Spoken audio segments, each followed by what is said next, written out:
Greetings. Shalom. I got Proverbs 15. It's just the verse that pops up, verse of the day. A soft answer turns away wrath, but a harsh word stirs up anger.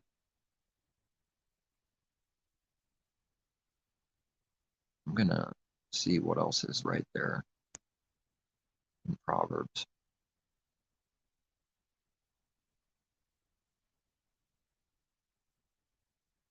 Let's see. Oh, that's verse 1, 15:1. The tongue of the wise uses knowledge rightly, but the mouth of fools pours forth foolishness.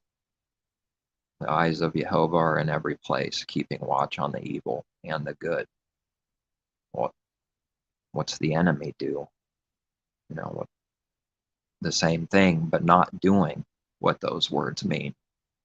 No, the enemy doesn't do what those words mean from the heart, keeping watch on the evil and the good. It only looks like it's doing that in the eye of Horus and cameras and the devil needing to know what everyone's doing and control them all the time, everywhere, everyone, needing to always keep its eyes on the good and the evil. But this isn't doing what the Father's doing at all. It's just mimicking it. And when the Father gives sight on these things, it starts becoming one. It's connected to everything. It's everywhere. It's in all of His word and truth. It's in all life. This image, this mimicking, this is what evil is. It's fake. It's not real. It pretends. It looks like the truth. That's why it's deceiving. If it didn't look like the truth, it wouldn't be deceiving. Or sometimes less. That doesn't change the truth that it always wants to look like something that's true to deceive someone. That's its intention. And someone can't believe that they're doing this evil if they're doing it. That's why we read to repent, because it's evil. And that's all anyone's ever done before they repented. But saying I'm good, I'm not sick, I'm rich, increased with carnal worldly goods, money and fame, whatever, then the Father only sees those words and says, okay, you're not sick. No healing will come, because He never healed someone for speaking a lie, which is lying about their condition even, which is exactly what Messiah is teaching. And it's all over His word, but specifically in Revelation, you say you're rich and increased with goods, but you're miserable, wretched, poor, blind, and naked. That's your spiritual reality. That's your condition. You say one thing, but you're not that. You're the other. You're the exact opposite of what you say, because what you say is only to hide and cover that you are what I say you are. That's Messiah speaking out of truth, out of seeing, out of authority, out of telling the truth with no evil intention. But then the enemy sees the truth come its way, and it's greatly offended, because that word cuts them, which is exactly and only what His word and truth can do to someone. And it will turn them away, or it will draw them near. It will do one of those two things, absolutely, with no shadow of turning or doubt at any time about anyone or everyone and everything. It will do that, one or the other. It has to do that. And He separates the wheat from the tares, gathers up the wheat, stores it in a safe place so that the enemy can't touch the wheat, which is always wanting to destroy and devour it. But the tares He gathers up also and burns, and they're destroyed right now, starting now. It's already true. The church world would like to project an image of something else that has to do with the distant future, that has nothing to do with right now. And by this, every word is made to no effect by escaping what it really means. In reality, you just chalk it up to the future, so that in someone's heart, it means nothing and does nothing for them. And the Father doesn't just allow this. This is what we read. This is the truth. It's how it works. It's how He says it works. Someone can make His word of no effect for someone. That's possible. That's what's being done a lot, not just possible, while he's sovereign, which is something someone's not going to be in agreement with in this world. It's going to offend them. It's going to sound stupid and contradicting to them that the creator is sovereign, yet nobody has this free will that they believe in rebellion that they have. It's impossible for them to see how this is true. That's why we read, that's why we read world, church world, specifically the church world. This is why we read that it's impossible for man. He can't see how the Father's truth is true. What did they think that means? I didn't know what it meant before I didn't know at all what it meant. Is it evil now to speak a little bit about what we're given for knowing something about what this means? Is it evil to a question for the harlot? Is it evil to say, the Father gave me a cheeseburger and now you share this with others so that others can eat this thing too and receive life? Is that evil now? Maybe that's why we read the apostle saying, do you now hate me for telling the truth? Have I become your enemy for telling the truth? You want me to lie to you? You want me to murder you? You want me to stab you in your heart, deceive you and trick you so that you can continue in your misery and death? Let me lie to you and pretend to love you, believe that image, and then you can pretend to love me, because you can't actually love me if I'm doing evil to you. So you want me to do evil to you, harlot. You want me to do evil to you. And when good is done to you, you hate it. When evil was done to you, which everyone's done, including me, you pretended to love the person doing it.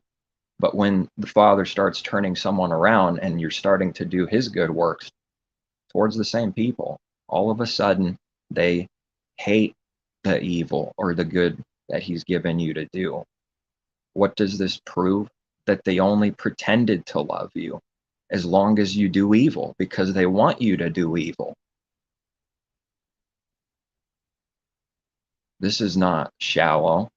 This is not something that isn't deep. This is going to cut someone's heart right up and destroy everything, and try to destroy everything. Their whole entire world starts crumbling down. That it's been built up already falls, and it needs to fall before it can be rebuilt. Why do we read about all the destruction and the falls? Because the creator is angry and just some wrathful, insecure Elohim that hates humanity like mankind has with his hatred? Or is the Father's hatred not seen by those that don't believe in him? Do they want someone to love evil? If you don't hate evil, you love it. And that's a big deal. That's pretty huge.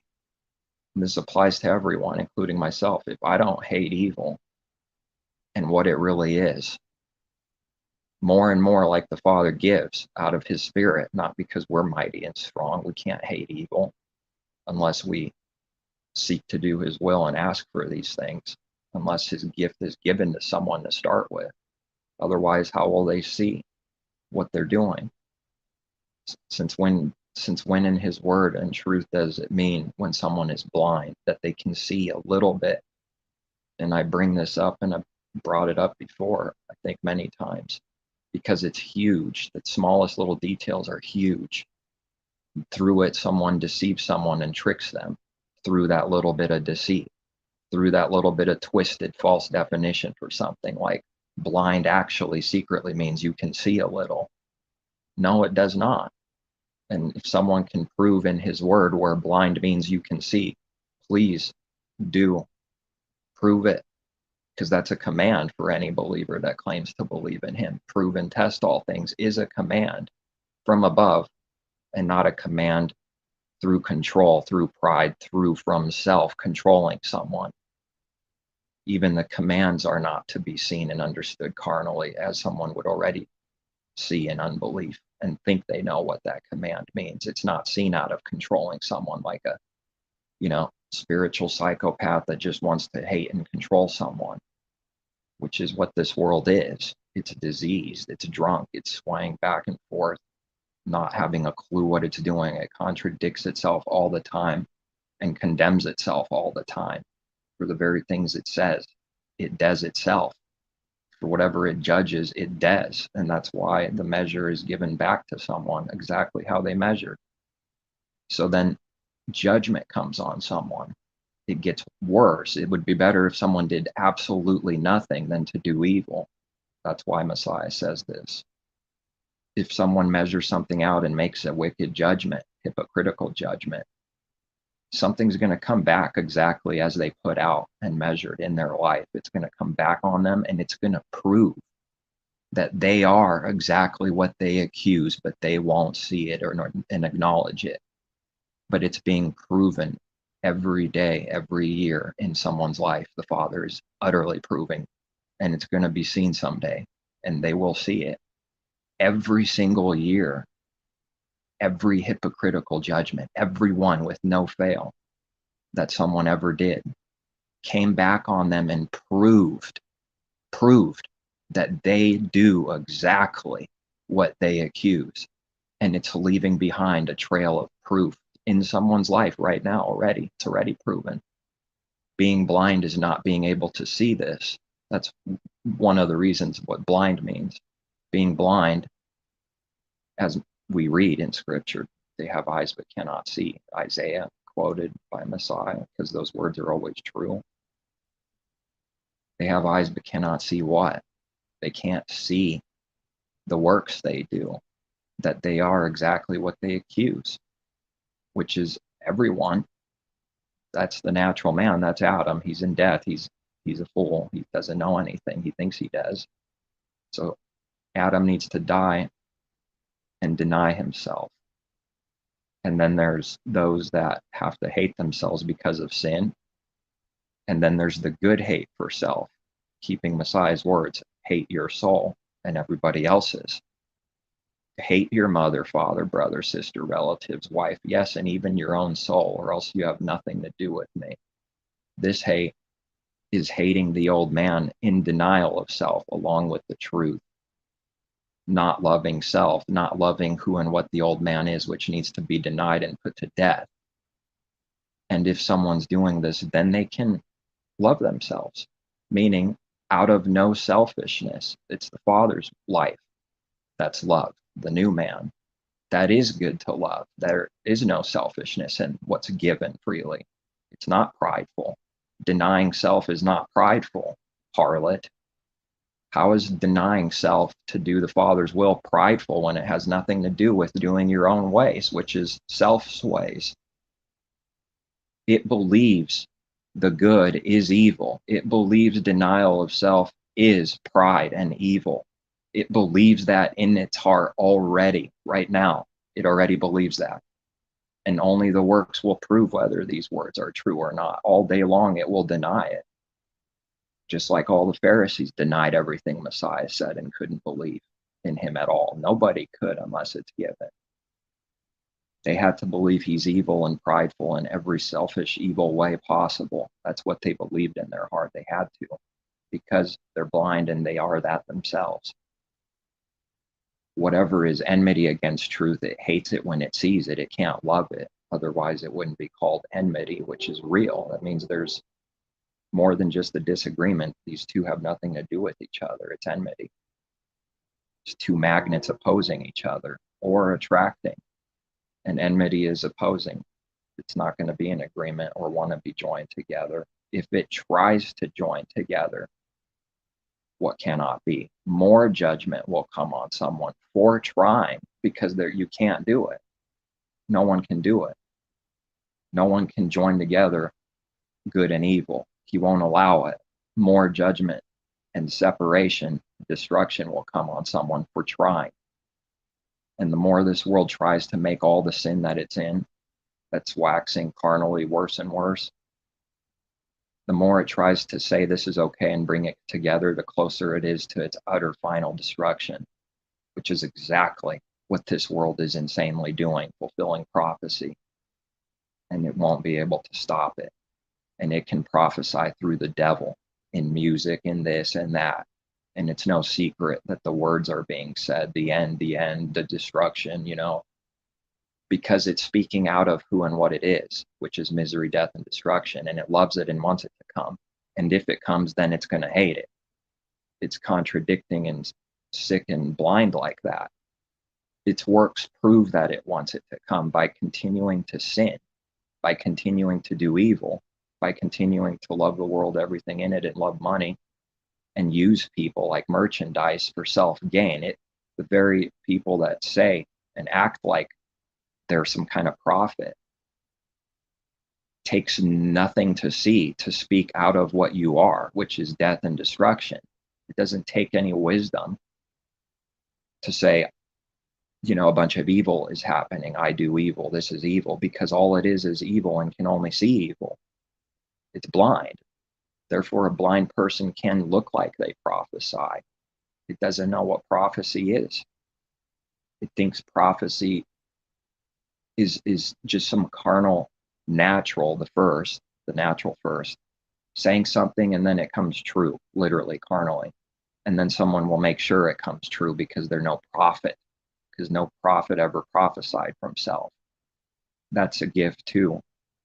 And it's prophesying without even realizing that's what faith is. It's Father will just prophesy through someone. And so often you won't even know what it was until a little later. It takes out self completely. Therefore, that's the real prophecy, because it's real, it's right, it's true, it comes to pass, and isn't a trick, which is just carnally fulfilling your own prophecy about carnal things and not spiritual things. It can only think of natural prophecy, and it wants to be great of itself. So then the false prophet wants to be a prophet to make himself great. And this has nothing to do with the narrow way and truth. And Messiah is a prophet, and he didn't do that for pride. But how can someone believe him when it looks just like the evil? And that's all that someone knows is evil. They won't believe in him. That's the fact. That's the truth. They can't believe in him. They won't be able to see his people, just like they couldn't find Moses. They couldn't find his body. They can't see him. The Father's buried his people in death, in that death hidden in Messiah. They will not believe or see a believer in their actual heart. This is about reality. In their mind and heart, they will not be able to see or believe whoever a believer is out in this world, because they can't believe in Messiah. How could they? It's enmity.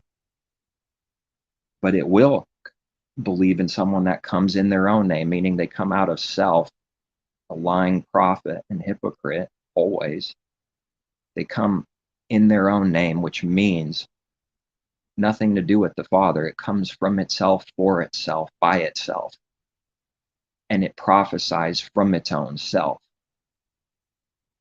And it doesn't come from the Father, like we read in Jeremiah and so many other places. These false prophets come in his name, meaning they look just like the true, no different, because the true prophet comes in the Father's name, because it's the truth. Messiah comes in the Father's name, and that means something. So believer needs to come in the Father's name, and it's true, it's real. Or you come in his name. You just say you're doing that and have nothing to do with him. You sell that you come in his name, but you come from self. And if someone comes in their own name, Messiah said, they will flock and run to that person. But if someone comes in the Father's name, utterly stupid and contradicting, because they're saying they're believers. Wouldn't they come in the Father's name? But they only say they do. And someone runs to them because they're false, because they're at enmity with the Creator, and therefore they will worship and love that false prophet. They will look up to and worship with the heart what worship is, which is a sin and an idol. And it's an idol in someone's heart. Someone can have 10,000 idols, and people are one of them. It worships, it trusts, it looks up to, it believes blindly. The false prophet, it worships, and this false prophet loves getting that worship and is an idol to someone. And it feels like a god, and it loves the control and the self-gain and the fame and the reverence and the false humility, the good speaking of, well spoken of, It loves all that. It's soaking it all in, and it's destroying that false prophet. He loves evil and does everything for evil, crooked intentions that we'll never own up to unless some light comes to him. He'll deny it all, and he'll use the world and the many as proof that you're the liar, that you're blind, that you can't see that that's why someone's doing something, and they'll have to believe you're evil for speaking the truth because they fulfill prophecy. They're blind. They can't acknowledge their sin and why they do what they do, which is only out of evil intentions, like we read in Genesis. Every thought of the heart is only evil continually. Every intention and thought of the heart is only, nothing else, evil continually. And it will believe the lie, and it will use the masses because it needs to, out of neediness, to try to prove its own self right. It's not denying self, it's right, it's God, it's the creator. It's working out of being the creator. It works out of that already, which is pride, which is evil, which is nasty. And the Father hates pride. We read he hates the prideful look because of what pride is. That prideful look comes out of a prideful heart. And that's what he hates. And if he didn't hate it, then he would be the devil, which is what the harlot believes in. Because their God to them loves evil, accepts evil, blesses the greedy, loves pride, loves worshiping self. And since everyone around them is doing it, they give a false comfort to self that this is the way and this is okay. They start believing the lie even deeper. And if everyone around me is like this must be the way it is. And it goes blind to all of Messiah's words, to all of his truth, to all of the simple scriptures screaming at them, even simple ones, that they're doing nothing but wrong and evil. And it won't be able to think or see those scriptures. It will go utterly blind. And when someone's blind, it becomes very stupid very fast. That means they can't see the simplest of things spiritually. They can't see the difference between red and yellow. It's that bad. That's what blind is. It can't see the difference between any kind of good or evil because it's blind. And then it gets hardened as the years go by, and it starts believing the lie deeper on a deeper level. And the farther down it goes, the further away it goes from the Creator, and the more impossible it is to repent. The more impossible it was already that, but it's worse. It gets worse. That's why we read about the bottomless pit. How do you bring out something spiritually that's two different evils, but worse? How do you show that it's getting worse spiritually? A bottomless pit. Because it's just all darkness, but it's getting deeper. There's something worse about it. And all sin is sin, and all sin, darkness is darkness, but you can go deeper. And then when it sees the truth, it hates it so much with the vengeance and fury because it never believed at any time. From the beginning, it never believed. And years go by and truth comes its way. It sees someone doing Messiah's works. Is it prideful? That's going to be prideful to them. Are you God? Are you Messiah? Are you doing what you're supposed to be doing? You actually believe and you actually want to keep his commands? They're going to see that as evil, and they won't be able to see the blindness that's in that. They won't be able to see how obvious it is they hate the truth and hate the Creator and hate Messiah and therefore hate his people.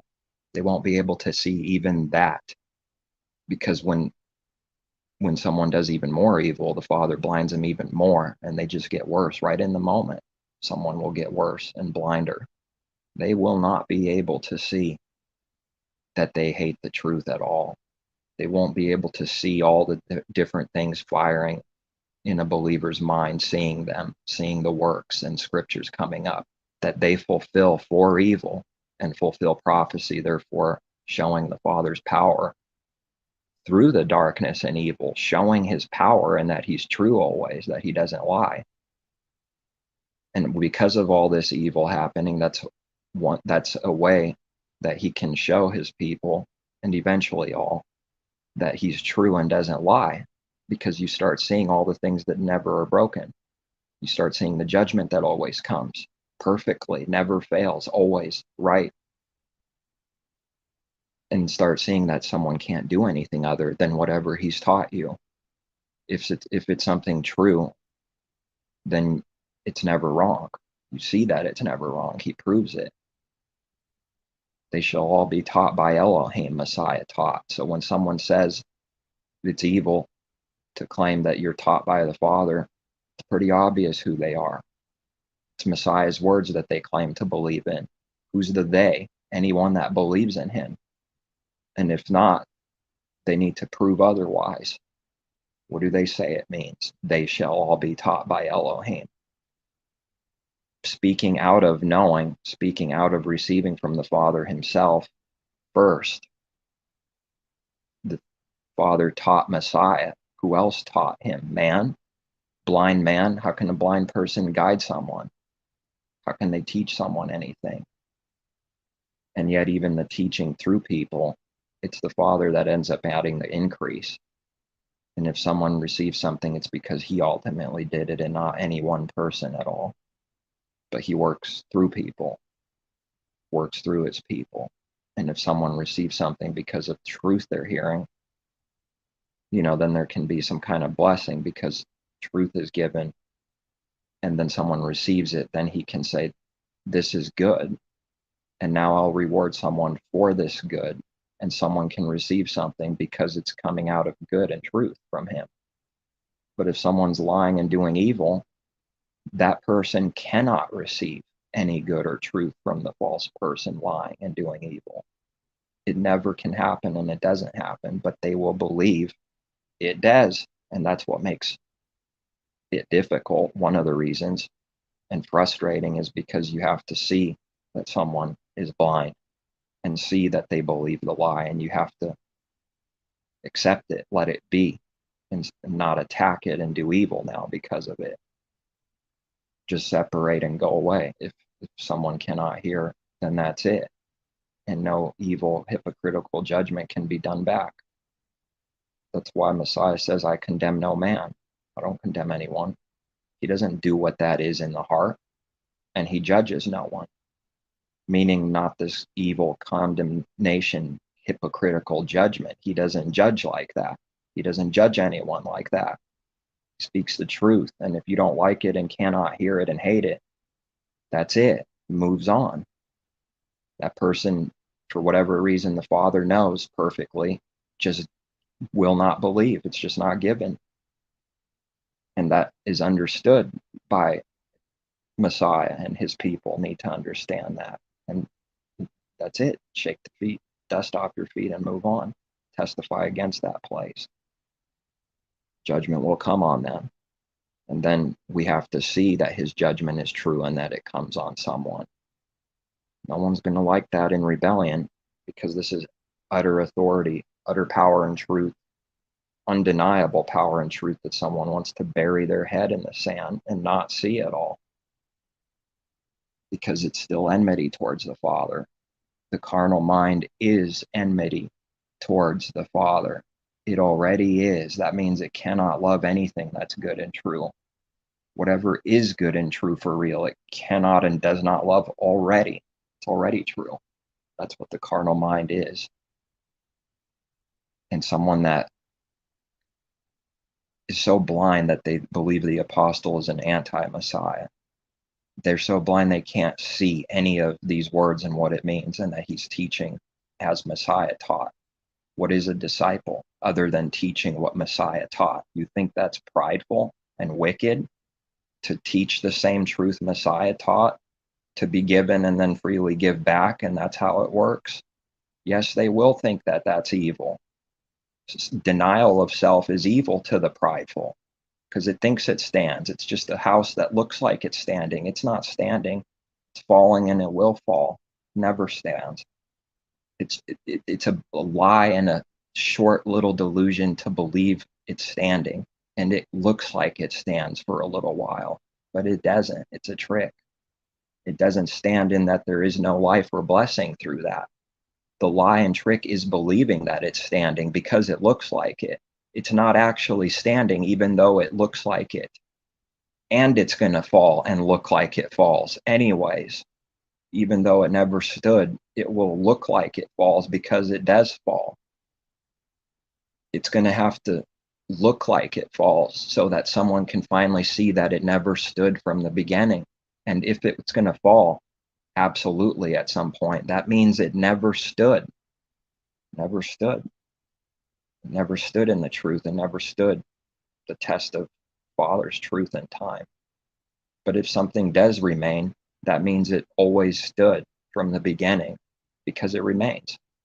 And if it stands and continues to stand, that means whatever was built to stand. But if it doesn't stand, it was built to fall. And how great that fall, Messiah says, that is someone's life falling apart in utter darkness and delusion, in utter death and misery. Their life is falling down a hole, and their soul is destroyed in Gehenna fire.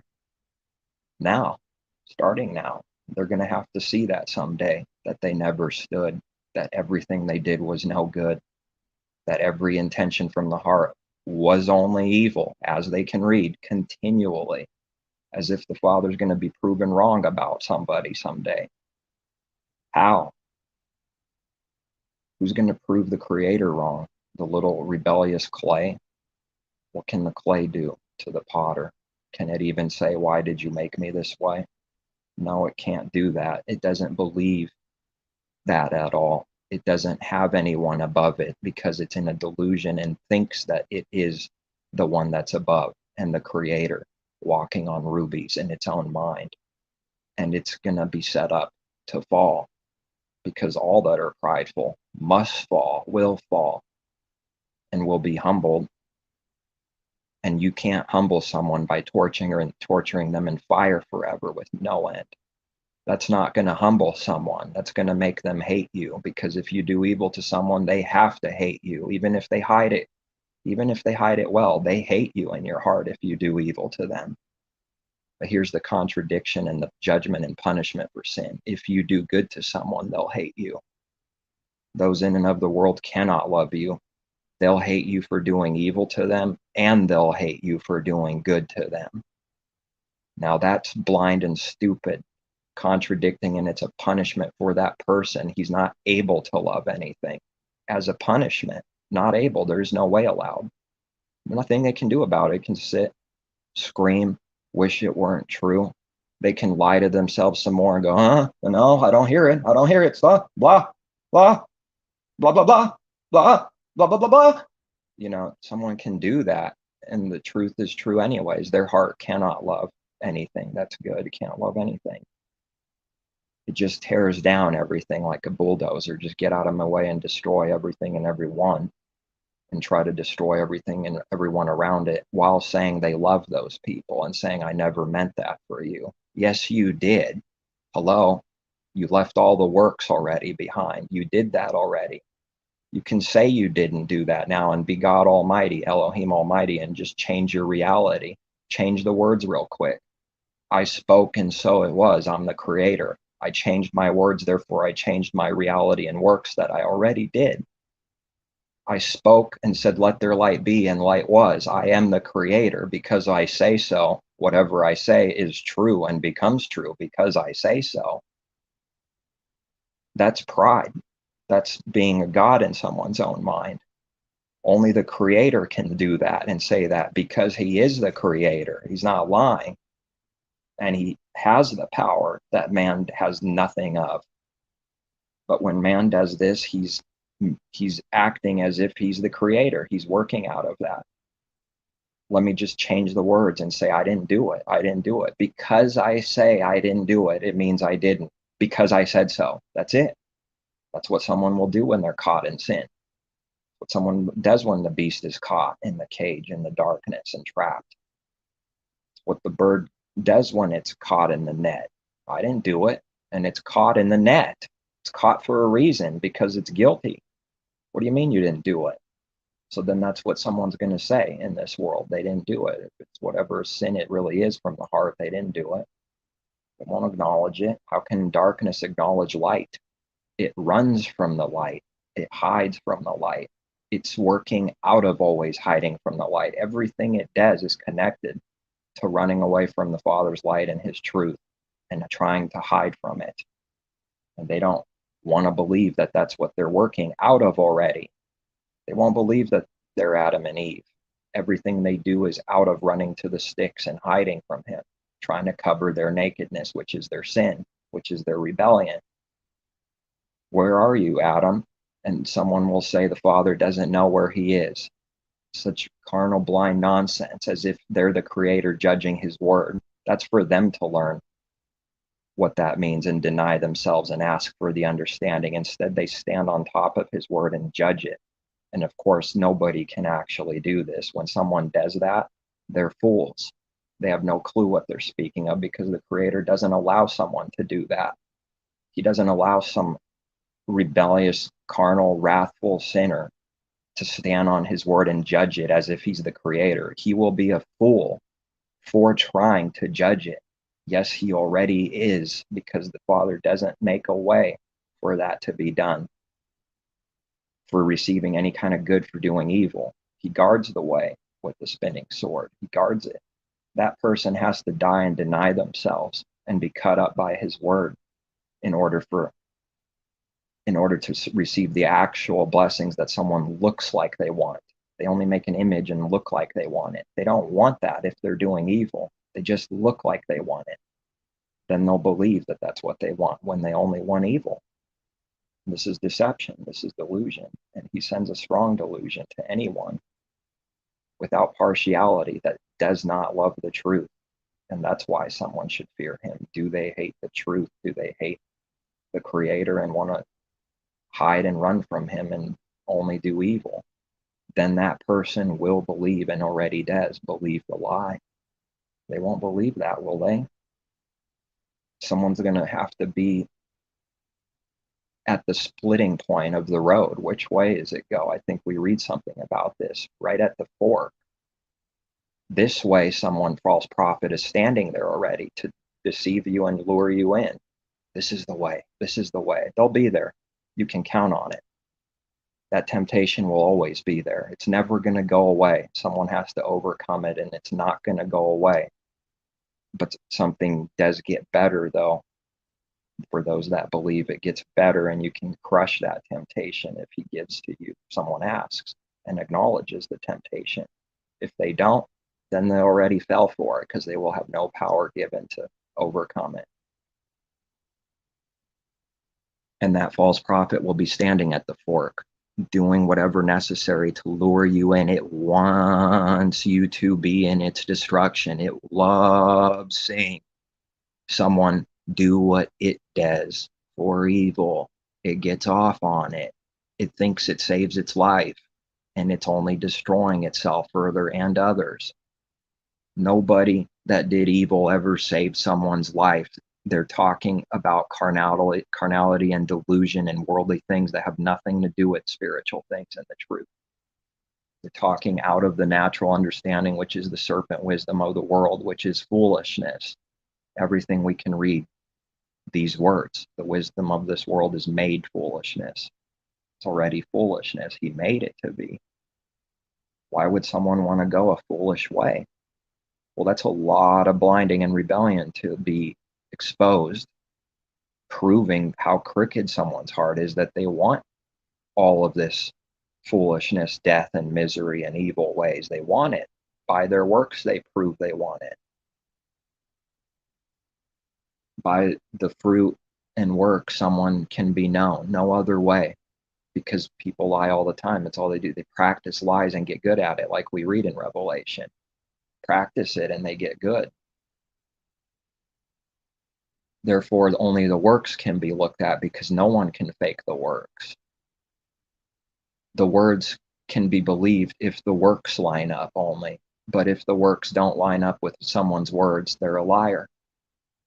It's that simple. And yet it's deceiving everyone. Just incredibly deceiving. Someone believes the lie and the false image someone sold. There is no other way except speaking the truth and acknowledging the truth to the Creator. There is no other way.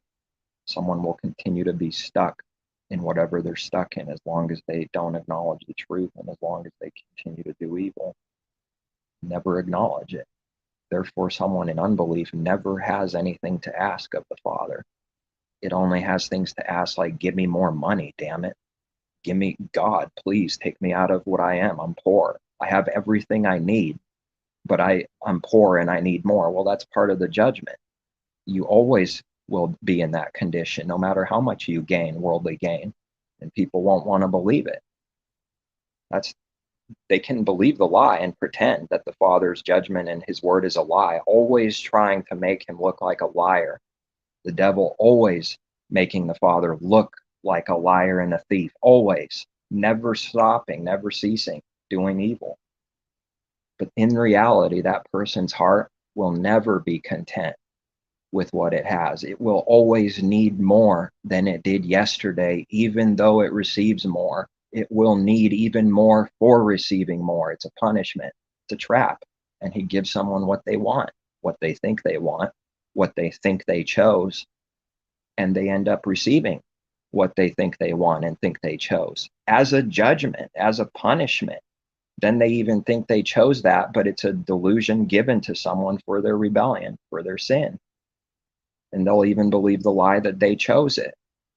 No, the Father chooses everyone's delusions. Now, show me in the scripture, anyone in the church world out there that doesn't believe this at all, show me in the scripture the opposite teaching, that the Father doesn't send someone and give someone a delusion and choose it for them. Show us one verse that actually teaches the Father does not choose someone's delusions for a judgment. Show it. It's a pretty big book. You would think there would be maybe one little mistake somewhere. There's got to be a verse somewhere that actually does that. How can somebody be so consistent in a book this big and things to do pertaining to life so deep and various? There's got to be one mistake in the Bible. There's got to be, right? Well, find it then. Try and find it. They won't find it. They won't find that it actually teaches that anywhere. Because it teaches he chooses someone's delusions. When is that a lie now? Do you have to read it every other verse for that to be true? No, we don't have to read it every other verse to always be true. But someone will go blind. They don't love the truth. Therefore, they'll try to find it. They're looking for what can't be found. They're in rebellion. They're doing evil. And then the Father will give them a delusion, a lie to believe. What's the lie to believe? That they think they found it. Then they'll believe they found it because they need and want to find what's evil. That's not actually there, but they will believe it's there. Then they'll give you the verses and tell you, here it is. And then you go, wow, that's a delusion. That has nothing to do with what the truth is. What they're saying proves absolutely nothing at all. What they're saying it's proving. And it's a punishment to be stupid and blind for doing evil, for wanting something that's no good to be true, and trying to prove the Father's a liar and a contradictor by trying to find a verse that teaches the opposite of what they can read, which means the Father is a lying contradictor and a hypocrite. They want to find that. Therefore, what the Father does back to someone for wanting to find that he's a hypocrite and evil and trying to prove he is, they will be a hypocrite and evil in reality for anyone that has eyes to see, given from above. You will see that it's a delusion, that it has nothing to do with the truth, and make someone go, wow, that was real bad. How could someone do this? Because it's blind. It got punished for wanting the Father to be evil and trying to prove it. They can't even see that they're trying to prove that he's evil. They won't even be allowed to see it. And if the Father does shed a little light on someone, they'll be in shock.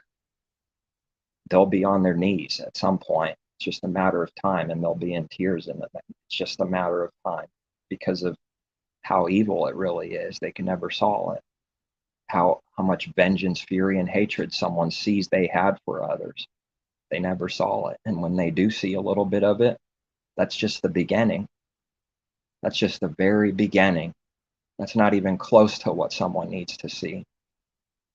That real sorrow in seeing how much evil someone did towards others. That's just the beginning. Yes, all that, whoa, wow, all the sorrow and weeping for the evil someone sees they've done now is just the beginning. Just the beginning. Just a little bit of fear is the beginning of knowledge, wisdom. Fear of the Father is just the beginning. It's not even close to what it needs to be, but this is good. It's the only way. It's just the beginning. It needs to be. This is good. Nevertheless, it's just the beginning. There's going to be a lot more to see, a lot more evil that someone was already always doing, even as a believer, way more evil to be purged out. And they think that's going to happen once. It'll happen over and over again in the Father's way.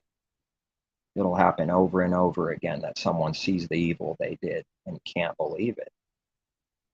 Start hating it, which is the hate that the Father gets us to need to have for evil, for our own loving our own soul, which is Adam, which needs to die. There's no good. You lay it down because Adam never did good, never does good. That's what needs to die, and that's the narrow way. Every day, it needs to die more. It never goes away. His truth. No one's perfected in one day. No one's given more than a little here, a little there, because that's breaking his word. We read a little here, a little there. Someone try to find where he gives a lot here and a lot there all at once. Where is it? Find it. They can't find it. They'll imply it. They'll sell it. They'll try to say he's a liar in religion. They can't find it. They won't find it because they think, just like someone else outside of religion, what they really believe in their heart is it's just some book man created. They don't even believe in the creator. They just think they do. They say they believe in him. They don't know him. If they knew him, they wouldn't be doing continually what they do. Their works prove that they don't know him and deny him. The works prove it. And someone won't want to see that they're in this horrible condition. They don't want to believe they're Adam and Eve. That's going right back to the heart, that it's always been about the heart. So the devil just goes around and says it's about the heart, love, while it's doing nothing but evil. It only said that so that it justifies the evil it does. It only said that to look good so it can run away and hide real quick and not be spotted for a real sinner for doing no love in the heart. How does it hide? It has no love in the heart. It goes around constantly proclaiming when a little pressure comes, when a little light sheds come its way, it goes, love, love. That's how it tries to block and hide from the light. Love, love, love. People don't know what this is unless it's given from the Father above. Then you can see that's what they're doing. You can start seeing it for what it really is, that it's children in rebellion that have nothing to do with the Father and only do evil, that they're little kids that know not what they do. Why we read children. Child has to grow up though at some point, but you have to be a child first. Someone doesn't want to acknowledge they're a child, so they're offended when they see certain things everywhere because it doesn't want to look at itself and see that it's a child in rebellion. It's offended at the poor. It's offended at bad images that make it look bad because it is that in the heart. It's offended at what it sees because it's actually looking at itself, the picture of what poor is. Poor meaning not poor in spirit for good, poor as in evil. Both are taught in his word. Those who love pleasure will be poor. This is not good. Poor in spirit is good. That's to be humble. That's to be, it looks like someone that's poor.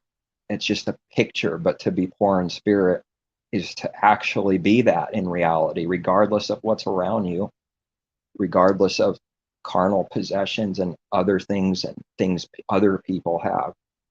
Poor in spirit, it creates an image, but that image is only good if it's actually real from the heart. The devil only does the image. It only knows how to look like it's humble or poor in spirit. It worships that image that's not real so that it looks good for selfish gain, to hide and cover all its sin. It worships that image and sells it, and people buy it and they commit harlotry and adultery with each other, and they like screwing other people, spiritually screwing them and raping them and controlling them and forcing themselves on others. It's happening all the time. And these natural things are just a picture of what someone's heart is already doing. And that's spiritual things. Those are the real things, the spiritual law, not the carnal law, not the natural law, not the letter of the law, but what it means has to be given, because it never pointed to itself. It was just a shadow and a type of the heavenly things. They're just a picture, a shadow, and a type of something that's true and real. The devil and all evil lurks in the shadows, in the darkness. It's just false images that it worships. That's it. Someone can look like they love someone in this world because, well, that person's a good guitar player and he died. And now that other famous person misses that person. Why? Because of what he could do for him. If he didn't play guitar good or sucked at it, they wouldn't be so-called buddies or friends, would they? No, they wouldn't. In fact, they just might hate each other a lot, because you have to hate what a loser is. Someone has to hate someone that sucks at something, because I only connect myself with good images and good things and popular things, because I'm empty inside, because I'm trying to fill what cannot be filled through all these other wide gateways, and not the narrow way. And that if someone just repented and acknowledged the truth that they're a sinner and blind and evil, then the actual good would start coming, and then you slowly but surely don't even need those other things like you used to, and they start dropping away because they were never real to begin with. Then the real love that was always lacking, which is someone's darkness and utter emptiness inside, is being filled for real. And it can only be filled for doing the Father's works and good, which requires not us to try and be good. That is the rebellion, but denial of self through repentance, humble, constantly, always needing to repent for every evil. Then that can be taught, corrected, chastised, learned, and then the reward can come for doing good, as he has to get us to actually want to do good and know why we're doing it. And if you don't know why you're doing something, then it's not where it needs to be. That's false. That's no good. That means someone just throwing darts at the board, and if they hit a bullseye, they didn't hit the bullseye. It only looked like they did. They had no intention or understanding. They don't know what the bullseye is. They cannot see it. They're not trying to hit it. They don't know if they will hit it. And if they do hit it, then they can act and sell an image that they tried to hit it and make it look like they understand, which is what false prophets do constantly. Sorcery and spiritual lying wonders. They get someone to believe in their heart that they understand when they understand nothing. When their works prove that they understand nothing. They only took what just seemed to come together and make it look like they actually did that. They didn't. They set it up. They fulfilled their own prophecy, which is no prophecy at all, but a delusion. No prophecy ever came from self, like we read. Never came from self. It comes from above only. Any given scripture is prophesied through us making up the understanding. It has to be given. And his word and truth speaks for itself and answers itself, which are the things he needs to give us, because the truth is always for itself. Very selfish like that. The truth is always for itself. Like a believer should be for another, to serve someone else, to be for their good, for their lifting up, and not for self's gain. Very selfish like that, to be for someone else, very selfish. The good selfish, what someone in the world will see as wicked selfishness, is the good selfishness, the good jealousy, the good wrath, the good hate, the good everything that man can't see unless it's given. He can't see the good thing that looks just like the evil thing. Because why? Because the truth looks like evil? No, but because evil made itself look like the truth. Big difference. not because there's some kind of inherent evil from truth, from who the Father is. It doesn't look like evil. Evil makes itself look like the truth. The truth doesn't look like evil, even though you can say it does. But I'm trying to bring something out deeper, that it's not actually doing that. It looks like evil for an image because evil makes itself look like the truth. Truth doesn't do those works. It doesn't make itself look like evil because it's not. And it doesn't make itself look like the truth because it doesn't have to. It is the truth, and it has all confidence in truth, which is to be confident in the Creator only and not self. When someone sees that confidence, they'll be greatly offended because they never had it. It needs to be said, and that'll come off as wicked and prideful to someone when they could receive the same good things too, but they don't want to repent. Did they think any believer in this world that ever lived didn't actually need to repent? They had to do that for real and continue to. Someone has to continue to do that. They are doing that if they're a believer. They have to do that. They didn't do anything different than what someone else has to do. They didn't do anything great of themselves. As the Father gives all things, there's no selfishness in his way. There's no pride in his way. Everything is given freely. And because it's given freely, then the command for his people, and not the false and not religion, is to freely give back, which is something the wicked will never do. Not in this life. We're not going to see them do that. They can't do that. They don't obey Messiah's words, nor do they keep their mind on it ever at any time, because that's torment to a snake that needs to become a dove. For a picture, the snake needs to die. It needs to be put on the stake and killed. The serpent that they looked up to and believed is the man, needs to die. That old man needs to die. That is the truth. That is the way. That is who Messiah is. That is the only way. He is living that, representing the Father's truth, and lived it. He needed to die. No, this can't be. So they put up a God-man as a front in someone's mind and heart. This blocks all the truth, because God can't deny himself and doesn't need to die because he's perfect already. And that's what the religion teaches, which is a very, very deep thing. And it's connected to everything, and it's incredibly prideful, and someone can't see why it's a big deal and why it's truly taught. Someone that's deceived doesn't even know why they love what they love. It has to be told to them. A little kid has to be told why they do what they do. They won't believe it until they actually grow up a little. Then they'll be able to see that that was true. Until then, they won't see it or believe it.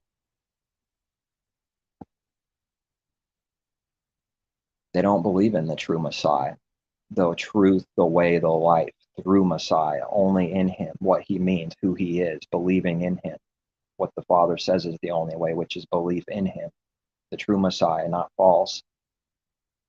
And what that way is, denial of self, death, is through the true way, the sword that leads to life, the spinning sword. They don't believe it.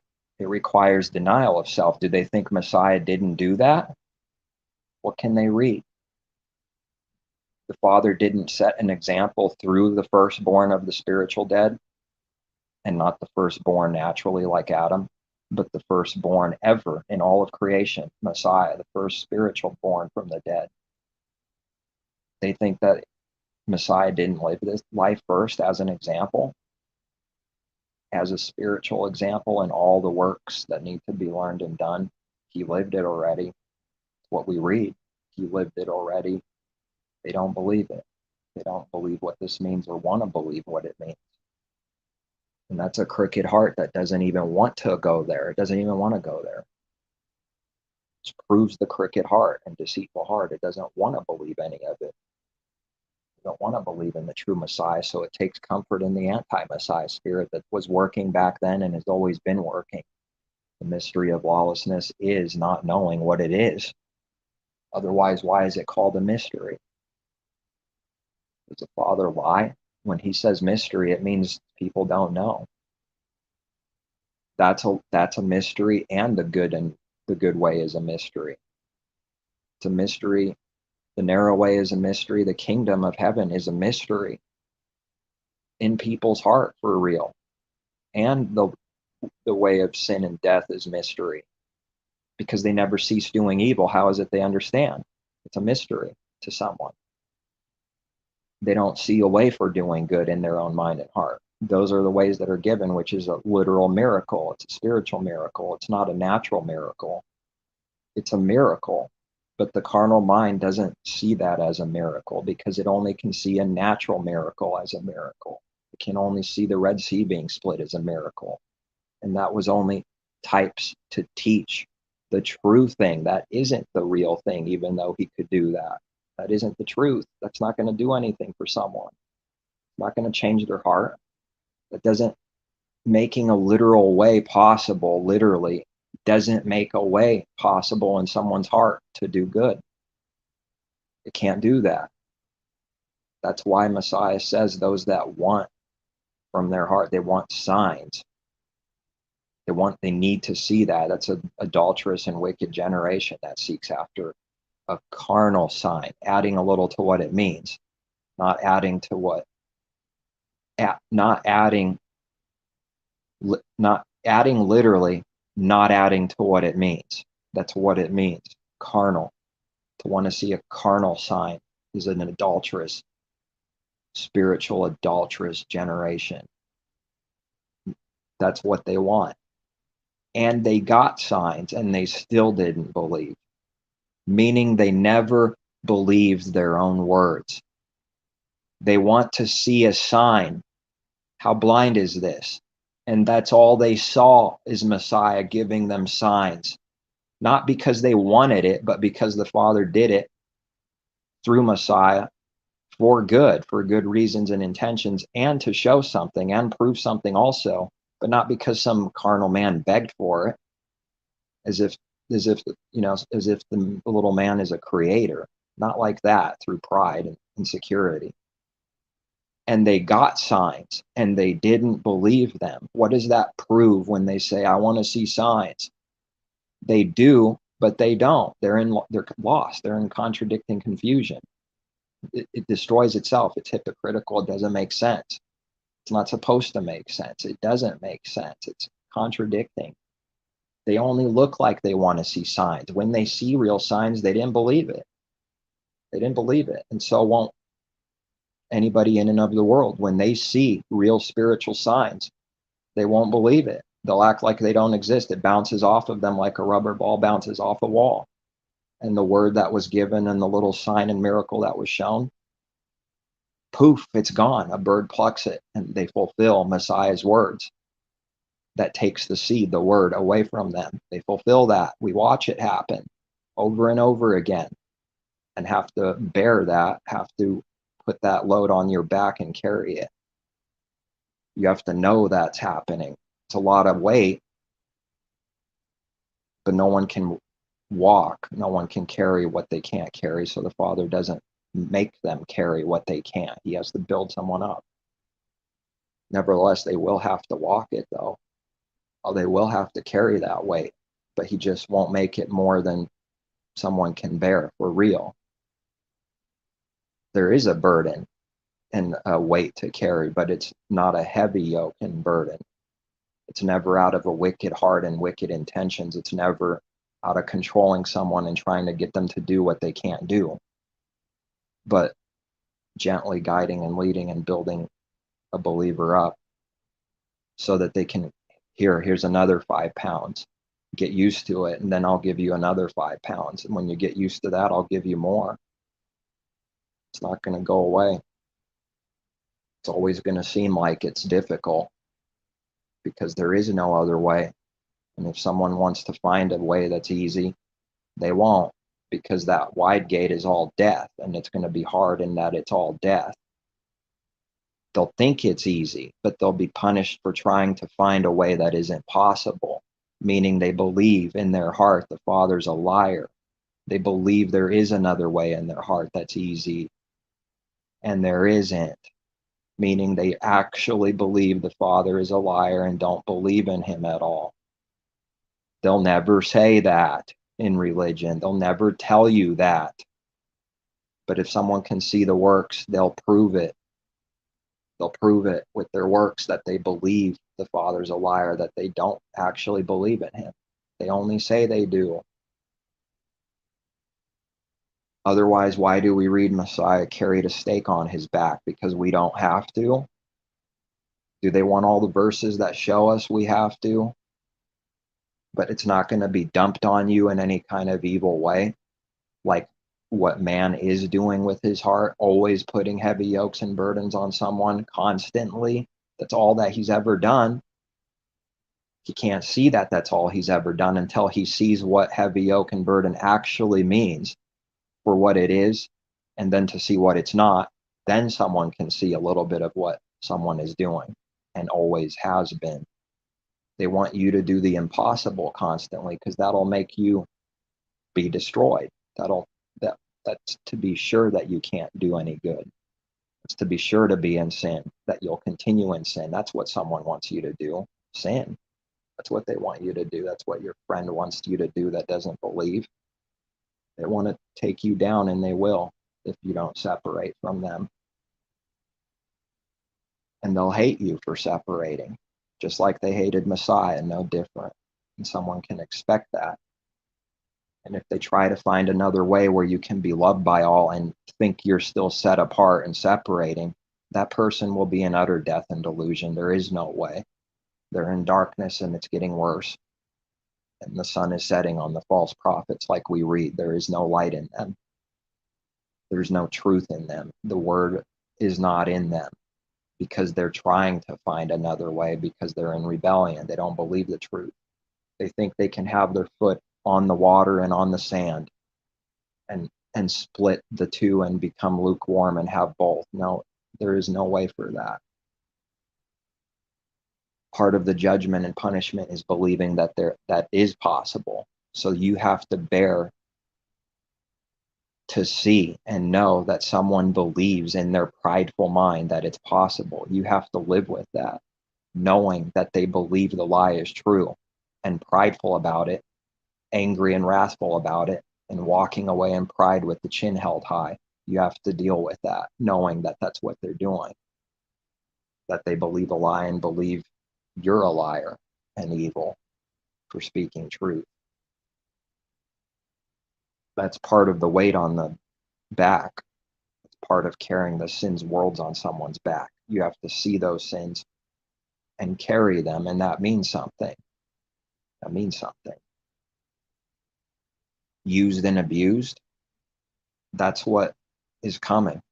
That's what someone can expect. Despitefully used, exactly what everyone's running from is what we read to be thankful and rejoice in.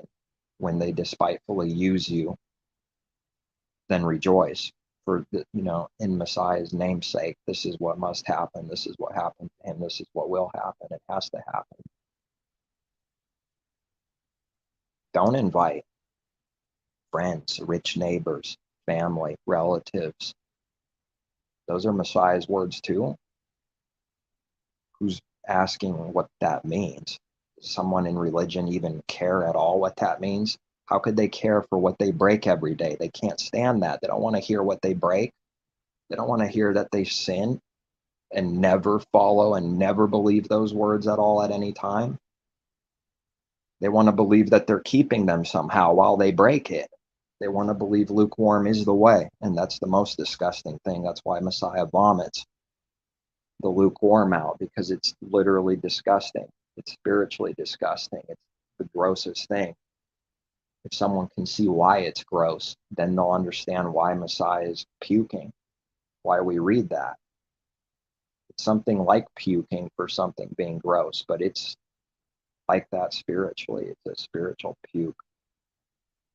And it's disgusting because you see how something works, good and evil, is given to see. Then you can see why it's disgusting. And if he changes someone's heart, it starts to become disgusting because you actually genuinely can't stand the evil, which is not who man is first. He loves evil.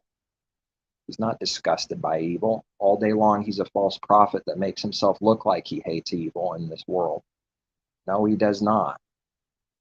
Song writers, musicians everywhere, so-called gods and prophets, as people call them, prophesying of nothing but a bunch of evil, which is what a blind person can only do.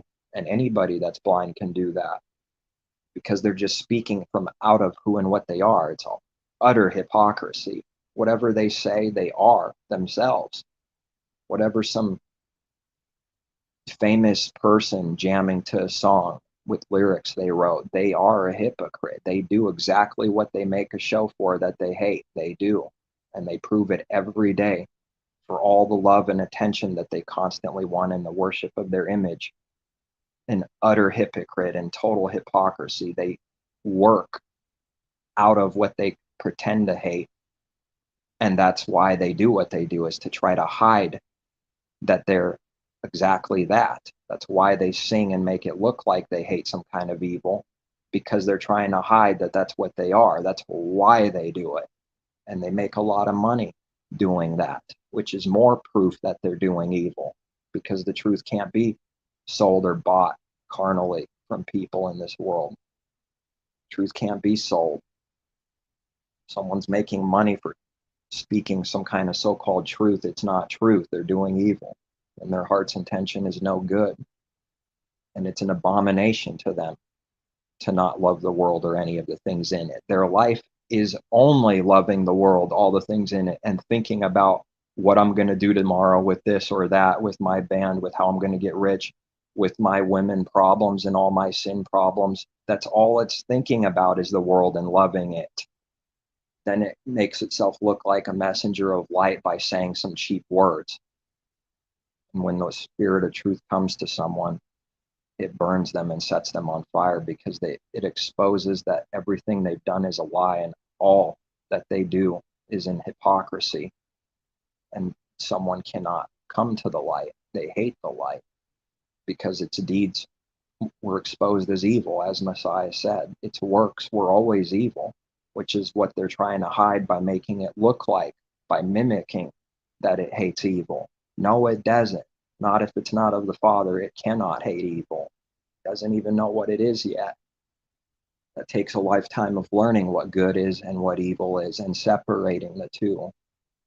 But they already act and work, and the works prove that they believe, they think they know what good and evil is. The works prove that they already believe they know. That's why we read now. Anyone who's wise in their own eyes, there's more hope for a fool than someone who's wise in their own eyes, because they think they know out of pride, out of self, and in reality they don't know anything. Pretty powerful, and nobody can change the Father's judgment. So then, acknowledging the truth that we don't know, then the healing can come, then the true knowledge can come. And the more he gives, the more he'll prove that we didn't know. Oh yes, he will. He'll prove that we didn't know anything and still don't know what we don't know, and don't even know what we don't know, or how much we don't know. Don't even know what to pray or ask for, like we read. Even that is a gift. To even be able to ask the right things is a gift. Don't even know what to ask for so many times, like we read. That's why we read that, not even knowing how to pray or how ought to pray, or however we read it. Not even knowing how to pray for what to pray. That's how lost someone is. First, there wouldn't be anything to save if they weren't lost. But they say they're saved already, so then there's nothing to heal. Father takes those words as if they're true. They're not. He's not going to heal someone that says they're okay. Okay, you're okay? Okay, no healing. Let's see how you do. Someone has to find out what that wide gate is, and by the time they maybe see a little bit of it at the very end, it's way too late. It's way too late. And the end of that way is death. And they are utterly defeated in death. And even it's so strong, they have to acknowledge it, even to self, even if they want to try to hide it. That, wow, this was real bad. And it looks like it denied self. It looks like it gave up. It kind of looks good. And it's not. It's not. if they actually did the true denial, that their end wouldn't be death like that, this spiritual death, this end. But the false way only looks like it. It looks like, wow, I gave up. I finally gave up on life. And it's from death. It's not the truth. That's not the end. That's not what the end should be. It just mimicking someone so destroyed. The end of that path is so perfectly backwards and mimicking the truth. Everything about it is fake, which is looking like the truth and having nothing to do with it. And that is increasing. The fakery is increasing into perfect perfection.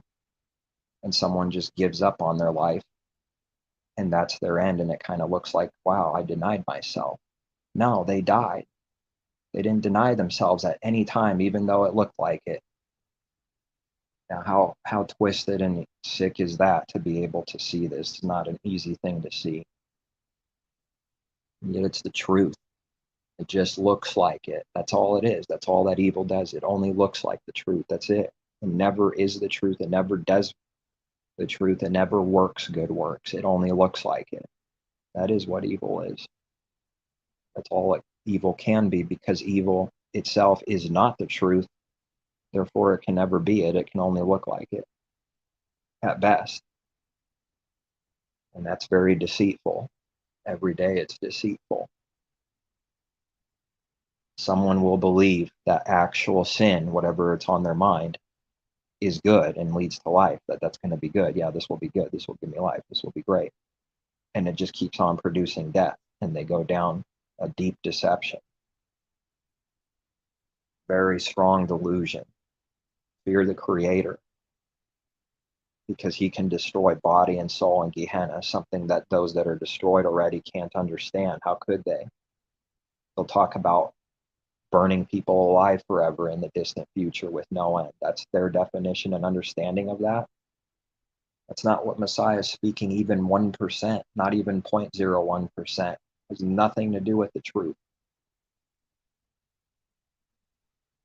That person is utterly destroyed for trying to hold on to their life. But those who destroy their soul, that old man, then he'll give life while that old man dies. Those who try to keep that life will be destroying. They'll be in this death condition, misery, darkness, blindness, stupidity, foolishness, all of it, for trying to save that old man Adam. But those that lay their life down and deny themselves, as Messiah did, he who destroys his soul, this is for good, shall be finding life, which is a contradiction to evil. How can you live for just what you destroy? That's my life. I can't die. That's who I am. Yes, that's what needs to die. Exactly what you are. Exactly what I am is what needs to die, and he'll do the miracle and give life. While the person's dying, he makes someone live. It's a miracle. It can't happen. It shouldn't happen. It can't happen without a miracle. He does a miracle. It can never happen unless he does the actual miracle. It is a miracle. It's like someone somehow alive while they're dying. That's why the apostle says, killed all the day long, always, constantly, as Messiah's life and example is, and yet still live somehow. It seems contradicting. How can you keep dying and still live? That is the way. That's exactly the truth. You can keep dying and still live. You can be killed all the day long and still live. Because the Father gives his people life, he protects that life, and someone can take you down, hurt you, but they can't take the life that the Father gives. They can't ultimately snuff the Father's life out, and he'll lift someone back up. And that's why we read in Revelation that they start rejoicing, because they thought they killed true believers, messengers, that fire come out of their mouth, that burn them up. They hate it. Vengeance and fury. They want to kill them if they could, literally. That's how much the hatred is. So it looks like they fall asleep, looks like they died. And then everybody starts rejoicing. They start becoming thankful. They're so far from the Creator and so crooked and evil that they're rejoicing for what they think someone's death is, for the true life dying. That's a victory to them. That's how backwards and violently evil mankind is. They rejoice in seeing someone's death that they think has died. And then when the Father says, wake up, come back up, and he rises them up again and they go to heaven, like we read in Revelation, where life is. He gives them life again for what someone thought they killed you. They got you. They destroyed your life. They got you down. They're rejoicing. Oh, they'll see that they didn't kill them. That's why we read that. And they will be killed and die for it. And they're going to go down a deep spiral of misery and destruction for trying to destroy a believer. Like they won't even know, and they won't know even after it happens, because that's what being blind is. Someone says that's coming in the future someday to hide all that truth and say that it has nothing to do with truth right now, because they can't hear what those words mean and that they're spiritual words. Because Messiah said, my word is spirit. So it's pertaining to things of spirit, spiritual things, things of the heart, spirit, heavenly things, things of the Father's image, who he is, his works, things of the Spirit. And if his word is spirit, all of it that the Father gave to Messiah, that means through all the true prophets, all of his word is spirit. All of his word is spirit, not just whatever Messiah was given. Whatever we read through Jeremiah, those words are spirit. They're to be learned what they mean from the Father and not through man and reading and a lot of study. It'll never work. Doesn't mean what someone thinks it means from himself. And that's going to be very disappointing also to the carnal man, because it's not only exposing his evil, it's exposing that he doesn't have anything. And he's very envious of what he doesn't have. He's envious of Abel. So he kills him. He wants to kill him. That's his intention. That's what he did.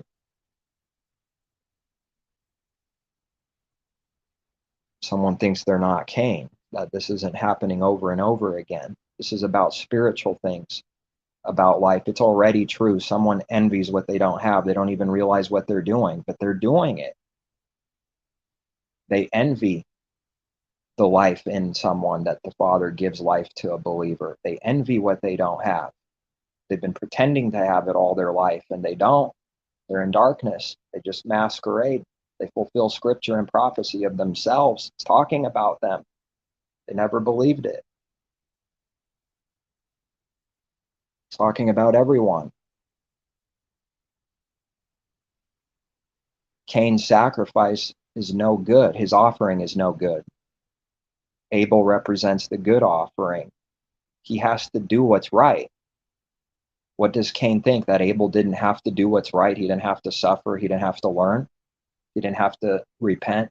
He didn't have to be humbled constantly and repent constantly.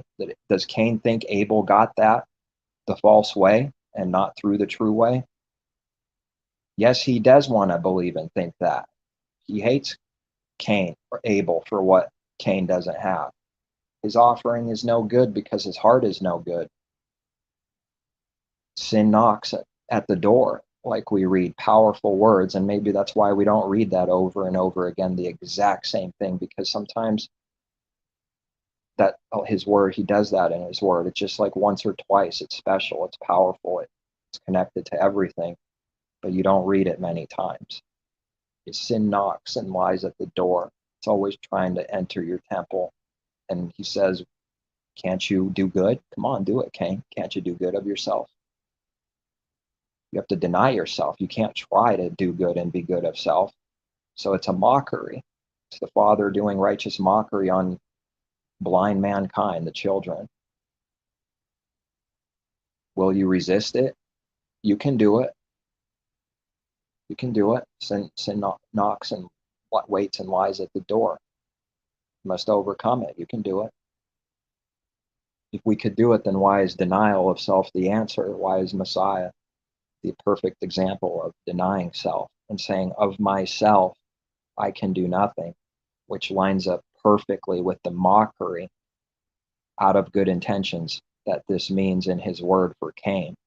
There's some mockery in there, which lines up with needing to deny self. It's not what someone thought it meant. Someone's going to see that as evil. because they're still in it. If someone was not in it, if someone believed and wants to do the Father's will and knows the Father, they wouldn't think that's evil anymore. They would like that. They'll start mocking evil with a good intention in heart for someone's good, because it is stupid. It should be mocked, but it can't be mocked evilly. So then if it is mocked, someone won't believe that you can mock it without doing evil. They won't believe that. How? They won't believe it. And you have to know that they don't believe it, and you have to forgive them anyways. They don't believe, they hate you. You can't hate them back. That's what Messiah taught. It's exactly what nobody's doing. Love your enemies is exactly what nobody is doing. Loving your neighbor as yourself and doing what that means is exactly what nobody is doing. Of self, of unbelief, from self. Nobody's doing that. They just think they are. Their works prove it. We're not confused about what we see. Nobody's doing that. They can pretend and act all day long. How much does a believer get to see of self that we've never done that, and still skip beats all the time until you learn what not to do and what to do? Still finding out we're not doing that perfectly right now. Wanting to, doing some good, however good someone is given, but not perfected yet. Figuring and the Father proving that out for ourselves, seeing that for self, let alone anyone that doesn't believe the rest of the world. Nobody's doing that. Someone says, well, you're not doing that, because they want to make it about you, to run and hide from the truth. It's never been like that. It's never been about that. They want to make it about you. When truth is given to them, it'll be about you. What do? Are you perfect? No, not perfect. Already know that, but you don't believe that we know that. You don't believe that we believe we're no good and evil, do you? You can't believe that, because that's the truth. So they won't even believe that you believe you're no good and evil and can do nothing of self. They can't believe that you believe that. That's how twisted it is. Did they think there was another way? Did they think believers were something different, that they weren't full-blown sinners and unbelief first, that they were good or something? What do they think forgiveness is? What do they think the narrow way is? Turning around from already what was evil. What else is it? So blind and stupid what evil is, and that's just the way it is. It is stupid and prideful and evil, selfish and blind. If they could see even just a little bit, wouldn't someone be able to see how obvious and true that is already? That's what everyone is first. That's not why we're speaking, because we're good. You won't believe that's why we're speaking. They can't believe that. Can't believe that. They will have to believe that. They will believe that. They'll want to believe that someday. Just not very many now. It can't be so. And you have to watch someone walk away and not believe it. That's the power that you shows you, that you have to see. You get to see. Well, it is amazing, and yet it's hard to see at the same time. Watch the Father's truth continually be true. Watch the rebellion turn around in utter darkness and contradicting blindness, and do exactly what he's taught in his word that the many will do. The most will do. Only 7,000 will not worship Baal, whatever, false god, false idol, or the true idol in someone's mind. An idol. Not very many. And if he didn't save a few for himself, we would all be like Sodom and all be like Gomorrah. Don't we read that? Do they forget that? That's in his word. That's taught too all over his word. Even said plainly without any parable. Do they think that whoever said that when we read that, or do we read that? Whoever says this, a believer speaking the truth that we read of, do they think that believer doesn't understand and believe that about themselves? They're just saying that to sound good like everyone else? No, that believer knows that's true about self. That self would be like Sodom and Gomorrah, and no better, no different if it wasn't for the Father's mercy to save a few from being that. We would all be like that then. And no one can love that. That's an enemy still, because that's a gift that's freely giving, which is something that enemy never has done yet, not even once. So it hates what it has never done. And it hates it because it's good.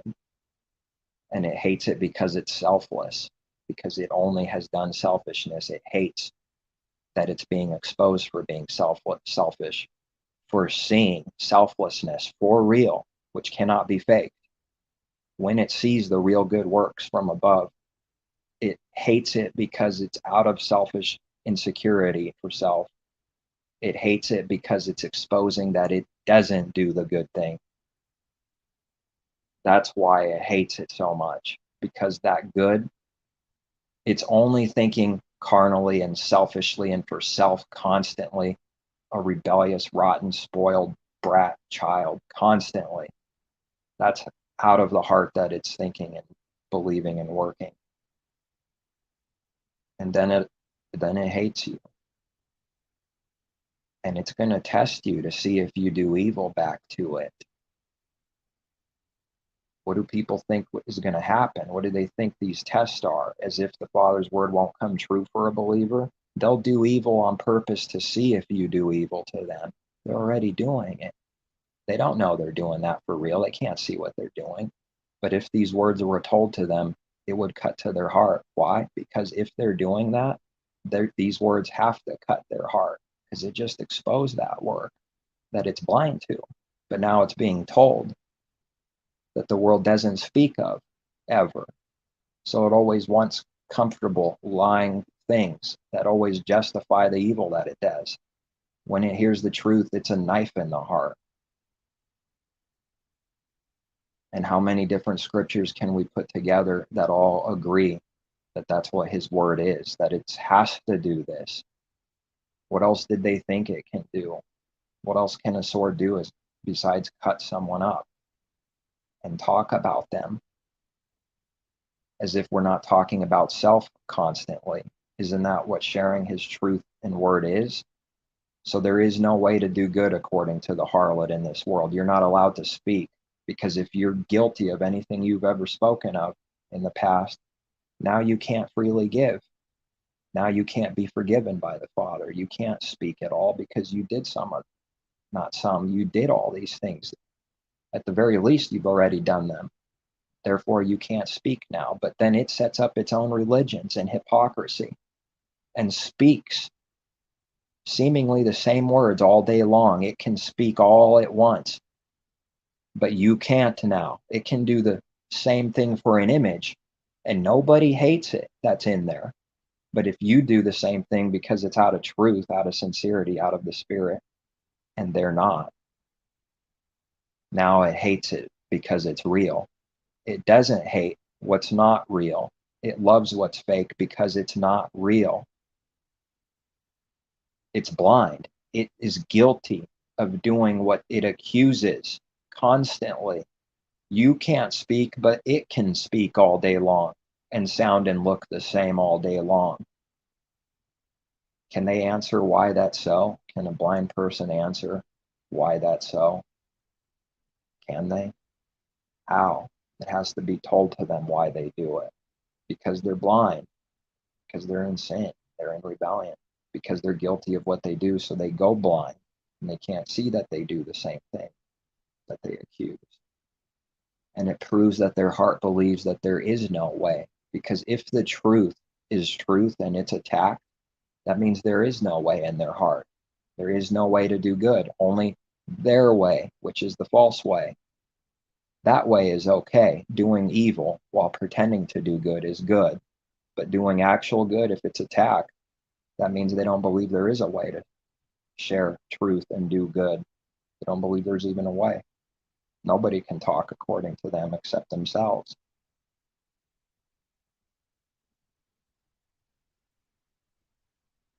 That seems pretty deep to me. Pretty pretty crooked heart is what it comes back to, a deceitful, crooked heart, like we read. So if we line up with what we read, how are we doing evil? You know, we read the heart is deceitful above some things. Well, I'd be a liar if I said that and believed that. The heart is deceitful above all things, desperately, which means there's desperation in it. It means that's true. There's a desperation in it. Desperately wicked and deceitful above all things. And if what we speak about lines up with this truth, then will the harlot show where there's any evil being done? How is lining up with his word doing evil?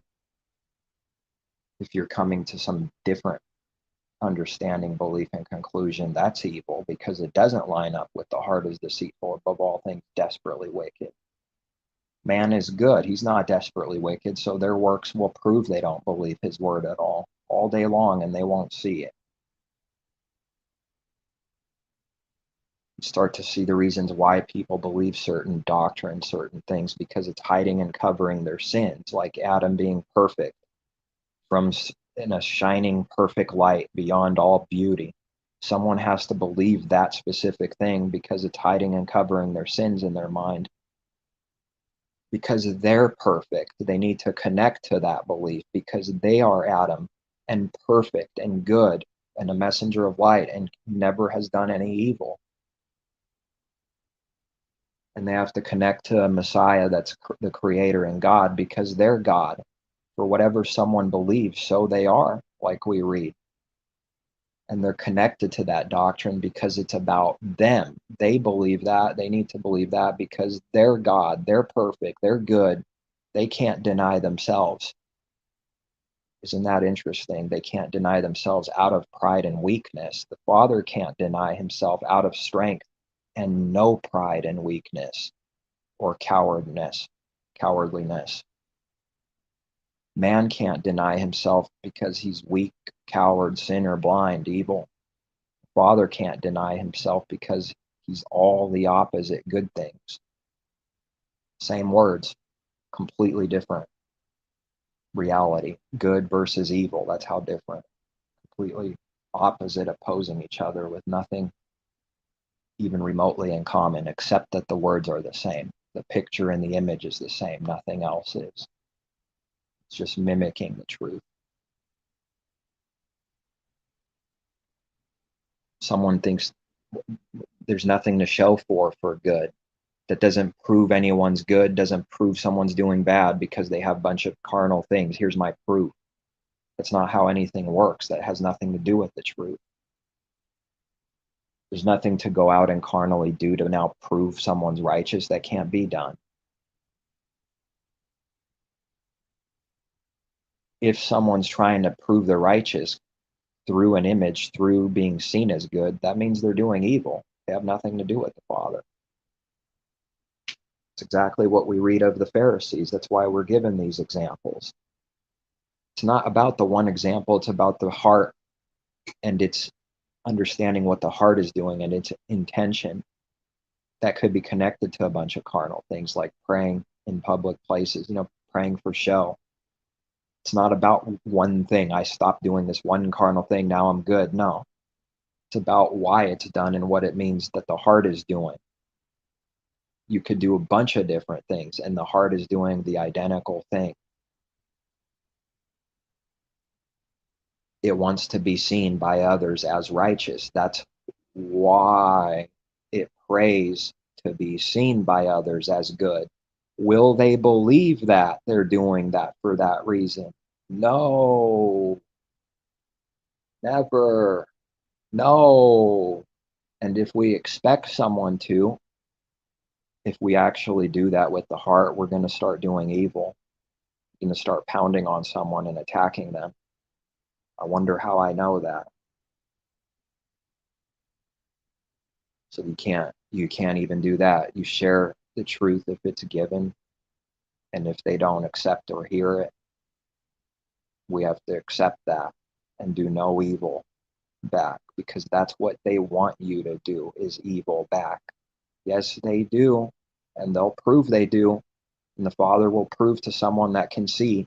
He will prove this thing out that people want you to do evil, but they'll never acknowledge it. Remember, there is no agreement between light and darkness. How could they agree with something that's truth? Even if it's about evil, it's truth. Anything that's true is good. It's revealing the truth, even if it's about evil. They're never going to be in any kind of agreement. How? Otherwise, the Father would be a liar and there would be no enmity that we read of in Genesis, that he put enmity between the serpent seed and the woman seed. That enmity is already real. Now he has to show us how it's real, why it's real, and prove that it's real. It's already real. Now he has to prove it and show us. And he'll show little by little how his truth is true. He'll prove it. Doesn't matter what someone does. Doesn't matter what they think. They think they can outsmart the Father or something. They'll never do that. They'll never do that. They've already been outsmarted. The deceiver is deceived himself. But we'll see the works from the heart of someone believing that they can trick other people and can trick the Father and can trick someone with twisting the truth and selling a lie as truth and tricking them. And they'll get off on selling that, which proves the heart is corrupt. You have to watch out for why someone seems to like you. Is it because you're doing evil to them and they want you to and they already got you to? Of course, this doesn't make any sense. That's why it's foolish. You have to be a fool to be in sin. You have to be.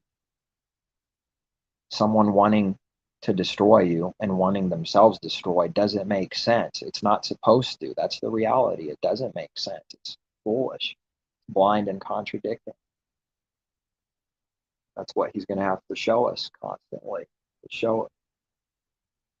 Already has shown to those that believe to some degree already. Going to show more. Show you what's on the second and third story when it's built up a little more. And be able to see more than on the first floor. Or when the tree gets a little taller, it'll be able to see more than it used to.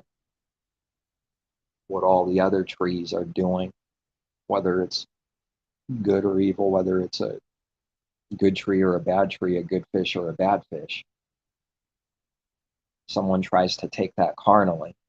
They take it out of pride and carnal selfishness and self-righteousness already, thinking that bad tree or good tree means that you already are that because you said some words, and you are that because you say you're that, and you are that because you say you believe.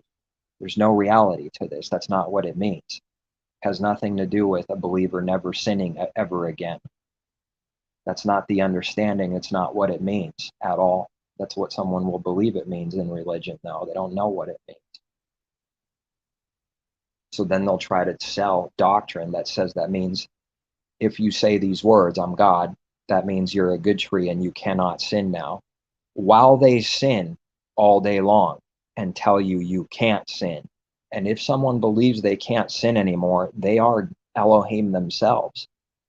They are fallen in a deep pit themselves and in pride, because now they got someone to believe in their heart for real that they can't sin because of doing whatever the false prophet said. And they believe the false prophet that they cannot sin. And while they sin, can someone see the trick and the deception in that? That's going to cause someone nothing but pain and misery and death, believing that, because you're going to be sinning in reality while believing you're not. And the wages of sin is death, regardless of what someone thinks and believes, regardless of what Adam and Eve does and the serpent. Judgment came on them regardless. They can make all the excuses in the world. Adam blame Eve, Eve blame serpent. And that's why they acknowledge what they did, which means they never acknowledged it. They could only look like they acknowledged their sin because they blame someone else for it. Adam says, the woman you gave me, that's why I'm acknowledging what I did, because I already put all the sin, debt, and weight and blame onto Eve. I didn't take responsibility for this. Now I can act like I acknowledged what I did. Why? Because I didn't take any responsibility. And Eve says the serpent made me do it. It doesn't matter what happened. It's mattering what the heart is doing. It's blaming and not taking any responsibility for what it did. Now it can look like it says, I did eat of it because I blamed it on the serpent. The serpent made me do it. The devil made me do it. I don't take any responsibility. I'm God Almighty. I'm the creator. I didn't do the sin. That's what I'm really saying. While I'm acknowledging I did it, I don't believe I did it. This is utterly contradicting and stupid. How prideful is that to say I didn't do it and pretend to acknowledge it while you don't actually believe you did it? It's a cover and a trick. It's stupid. It's blind. It's foolish. It's dumb. It's evil. And everyone's done it. And it's being done a lot all the time. This is not like a one-time thing someone does. This is their life. It's all they do. But if they would acknowledge it, it doesn't matter what happened, but acknowledge that this is what I did, period, to the Creator, then healing will come, then truth and knowledge will come, then all these other blessings can come. But the masquerade is believed. It looks like Adam and Eve did good, didn't it? No, they didn't. If someone tells you otherwise in religion, that they acknowledge their sins, no, they didn't. They never did that. They died without acknowledging their sins, ever, at any time. Someone doesn't want to believe that, they don't have to. They can go off and not believe that at all. It doesn't matter. I know that's the truth, that they never acknowledge their sin. That's what the carnal man is. He never does that. That's to deny self. That's to be in agreement with the Creator, which is exactly the enmity that he's already in. That's why he can't acknowledge that with his heart, because he's at war with the Creator already. The carnal man, Adam and Eve, the carnal woman, who and what everyone is within their heart, is at war with the Creator. How could they acknowledge it? This is a trick. This is the masquerade. This is the image. This is why it takes discernment to discern everything, because it's always looking like someone's doing something. Whether they did what they said they did or not has to be discerned, spiritually discerned, not speaking of, natural discernment. Whether someone literally, that there's a time and place for those things too, because everything goes back and is connected to the heart, but it's not about that natural thing. It's about the heart's intention. So then Adam and Eve looked like they acknowledged their sins. They didn't. They never did. It's what the carnal man is. He thinks he did. He thinks he repents. He doesn't. It's why the Father, through the apostle speaking, in times past he winked at sin, but now commanding everyone everywhere to repent. There's something happened, something big happened in time. Nobody repented for real with the heart. This is brand new. It only looked like it. That was the devil, the beast, and the image that always was from the beginning. But now there is a way. Now the way to the tree of life is available and will be available to the end and beyond, and in the future, in the ages to come, not just now. And it wasn't truly available spiritually before, until Messiah. It wasn't available. Nobody ever repented with their heart. They didn't know what that was. That's what blind humanity is. He doesn't know. He only thinks he does and believes he knows, which is the lie that he bought right from the beginning, from the enemy, that you know good and evil and that you do good for doing evil. That's what he already believes. Now the truth and light coming in, light from the Father, shedding light on his people, those who believe in him, is to see all of those lies and start acknowledging the truth.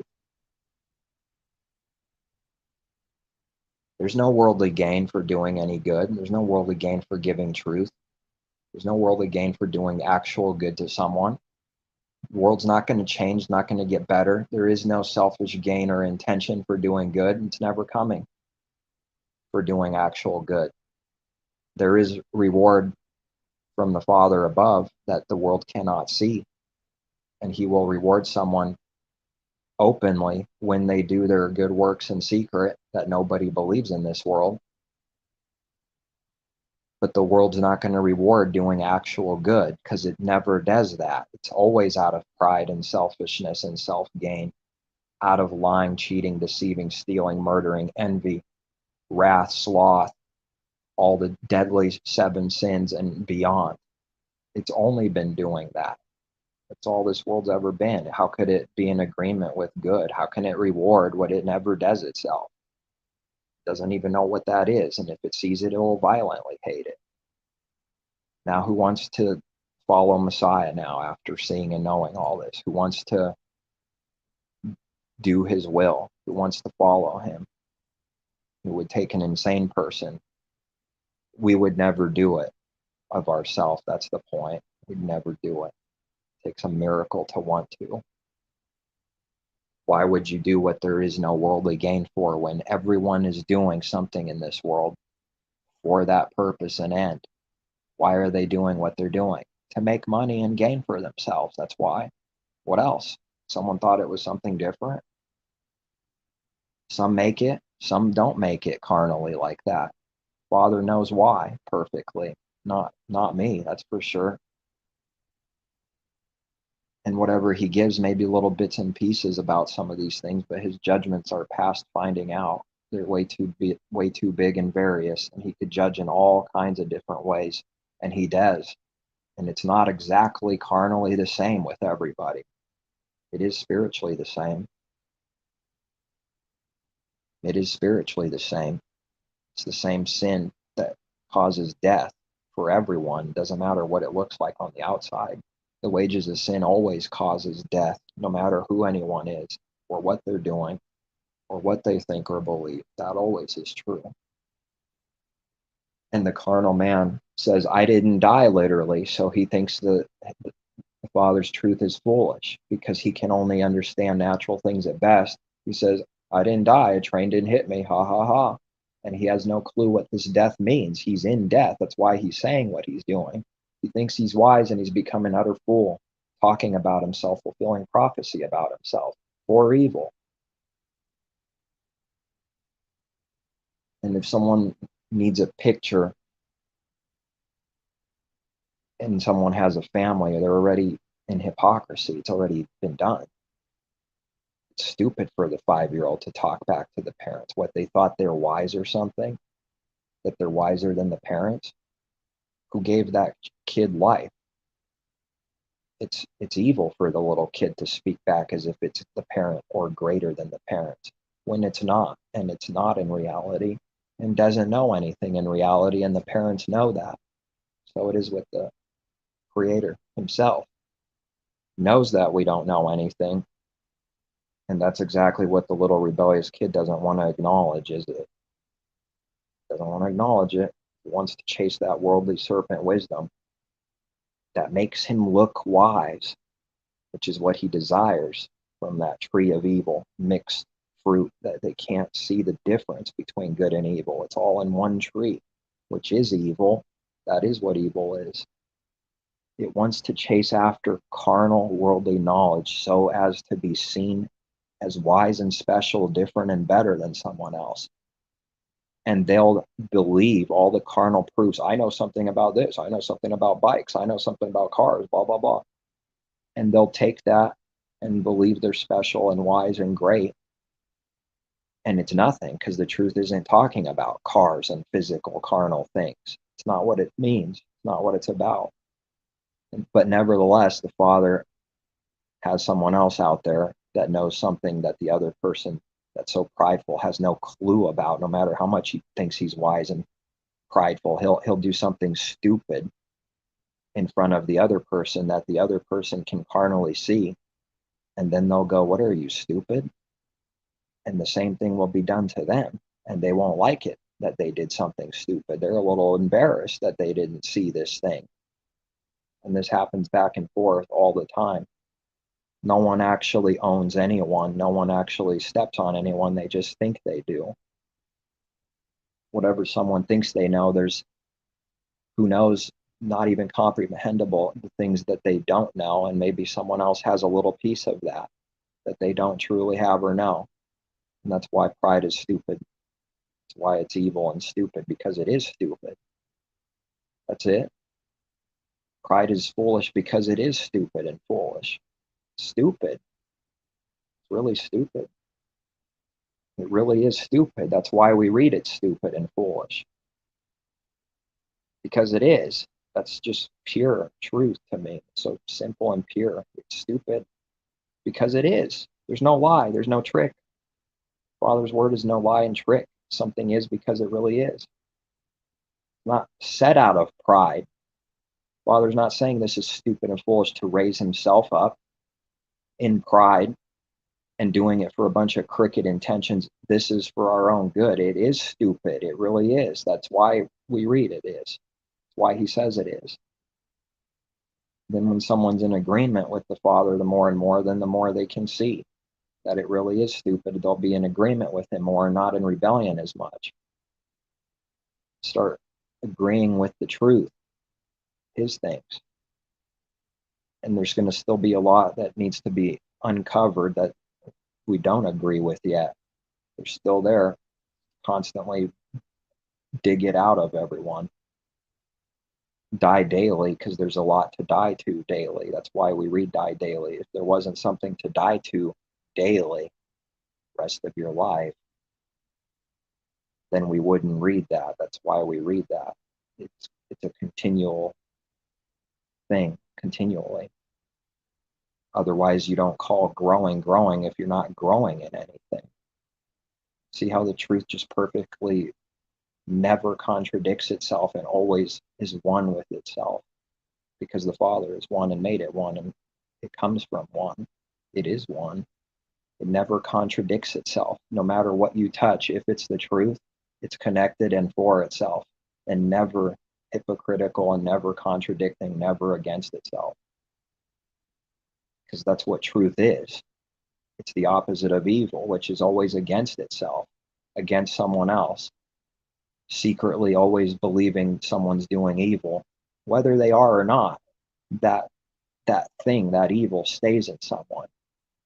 Someone's always out to get you because it's a punishment and judgment for being in rebellion. You have to believe someone's always out to get you, even if it's not true at the time. And in some way, there is truth. Evil chases someone, so they should be afraid and expect evil back because they're doing evil. We read that it chases them. That's why they show the Grim Reaper chasing someone. They got it from his word. They didn't come up with that. Lying skunks. They stole everything from his word. It's been around for a long time. Man has no wisdom of self. He can only create the image and make it look like he understands what he's showing and doing. It's just the carnal image. He doesn't know what it means. It doesn't take anything to copy somebody's words and just remember them and repeat them and make it look like you're wise. That's not why truth speaks out of. It speaks out of understanding and wanting to speak out of truth and knowing why you say what you say for very good reasons. The masquerading lie speaks out of wanting to be seen as wise.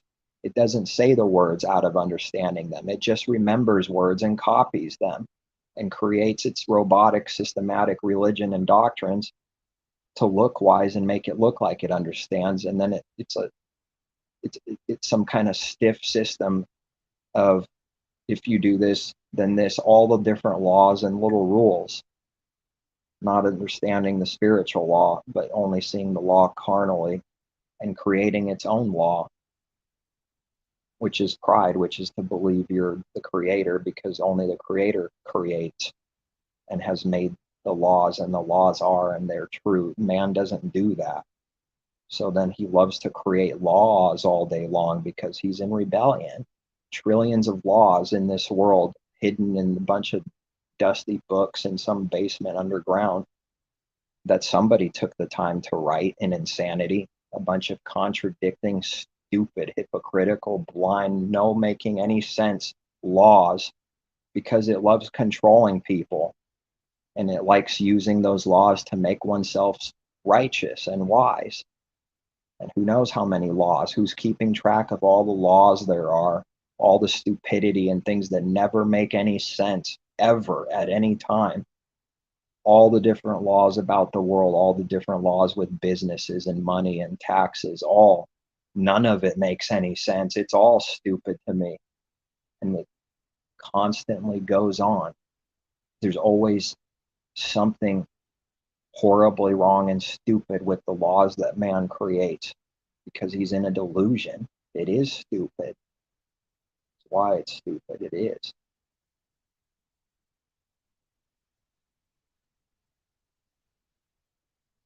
It's out of pride, anger, and wrath and wanting to control someone. It's out of rebellion that someone comes up with these weird laws. Whatever death it's in, it wants to impose that onto others, and it wants to destroy everyone else because it's in death. So it creates laws that purposely spite people. Yes, even unbelievers. This is happening to them too. Wicked people in the higher places in the governments, this is what they do and why they do it, because they're in death and they get off of controlling someone. And they like it that they're a judge sitting on the throne room being the judge, and they have to be that. That's the only thing they can be. That's what this world has to be. And there's no wicked condemnation coming from me on them. But speaking of the evil that they are doing, nevertheless, it's being done. And calling out an orange tree for an orange tree is not evil. And if it is, someone needs to prove how, saying, look, oranges, it's an orange tree. I'm not here to chop it down or change it, but to speak about it for someone's benefit, maybe, because if someone's doing those evil works, they're in death. Pretty important to know whether it's an orange or rotten fruit. You need to see the difference. But they'll go on in insanity, and as a nation gets worse and worse, the people become dumber and dumber, carnally, stupid and blind, even worse. And then the leaders become even worse until it destroys itself, until it's destroyed. And that's where this world is headed again. It's already happened, and it's going to happen again on a grand scale like never before, as the world becomes more and more one, trying to be one. It's trying to squeeze back an atomic bomb that blew up, that cannot be put back together, not meant to be put back together. That atomic bomb is only for destruction. Trying to put it back together is wanting destruction. But the world will never believe that. It's not going to believe that tomorrow. This is for believers to see and understand and believe, not for unbelievers. It will continue to do all these things. We already know that. I'm not expecting it to change. I know that it won't change. I know that it can't change. Not expecting it or putting any yokes on them to change. Speaking about what it does anyways. That's exactly what the Father's word does, doesn't it? Does the Father himself put heavy yokes and burdens on people? Is he a hypocrite? Teaches one thing, doesn't do it? Well, the church world implies that all day long. Their works prove it once again. And their doctrines are hypocrisy and prove that they believe that he does that. Because when they see the proof of not putting heavy yokes and burden on someone, they hate it. That's been my experience. They don't like it so much when someone doesn't put a heavy yoke and burden on them, proving they don't know what it means and never believed it. They aren't doing that. They just say they do that. They hate their enemies as much as Hitler hates his enemies. It's no different. They don't have to kill billions of people, literally, for that to be true. It's already true. The murder and hatred is in the heart. It doesn't need to do any physical act to do evil. It's already in the heart.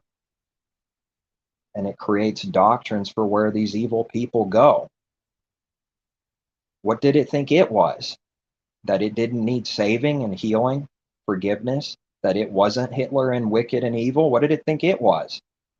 So forgiveness came on them for some reason and only can come on them forever. Something about their flesh is better than someone else's.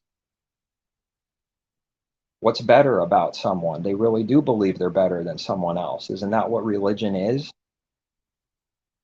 It hates and condemns everything that doesn't join it.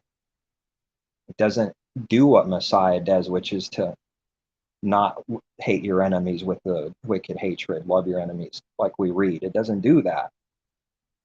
And if someone takes a cloak from someone, is it ready to give something else for it to be taken, or is it going to want it back and start making threats, start doing evil and resisting evil? When Messiah says, don't resist evil, because if someone does have faith, the Father's going to work something out of that. The judgment will come back on them if you do what's right, and he'll make a way for you. But someone doesn't believe that, therefore they have to do evil because they don't believe. They prove they don't believe by doing evil. They don't believe the Father will make a way. Oh no, someone's going to steal my car, let me do something to prevent it, because they don't believe. They have no faith at all. They don't believe in Messiah's words, do they? And they don't believe the Father will provide and make a way, and the judgment will come back on someone anyways if we do what's right. They don't believe in any of those things. It's why you do preventative things to stop the Creator's judgments, as if someone can stop them. That's a delusion to believe that they can be stopped. Doesn't matter what someone does, the Father's already, it's over already. They can't see all the ways. They're nothing. They're blind. The judgment's already come back on someone for thinking they can stop the Father from his judgments. It's already over for thinking that. It's already wrong and blind for even thinking that's possible. It's already come back on them, and it will continue to come back on them. Locking the door isn't going to do anything for them. What will the world believe? That it does do something. It worships products and images and ideas and idols. And if you do this, you'll prevent this, guaranteed. And someone will believe it because it looks like it's true. It looks like there's proof for it. Because that's what they think truth is. That's what they think is spiritual and how something works. And it doesn't work like that at all. Not talking about that at all. Dropping a pen doesn't prove someone has free will. That's stupid, blind. And it's going to be enmity. It's going to be severe enmity, because rebellion is not believing also that the Creator is sovereign. No belief in that at all. Doesn't believe in him at all.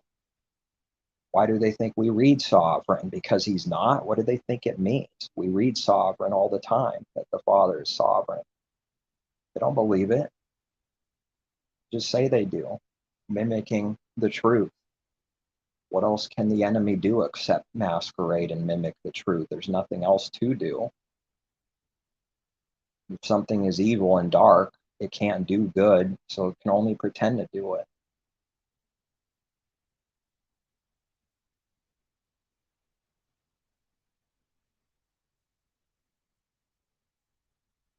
Someone will think this isn't anything to do with truth, too. Someone will think this isn't talking about the commandments at all. If they could see what the law, what the commandments, what his good works are, this is all that this is. It's nothing but talking about his commandments and keeping them. That's all it is speaking of. But they won't see that. They won't believe that. Because the false prophet's doing something else. He's committing sorcery. He's not talking about anything real. He's talking about like carnal doctrine on the surface, images. They're not real. They don't go to the heart.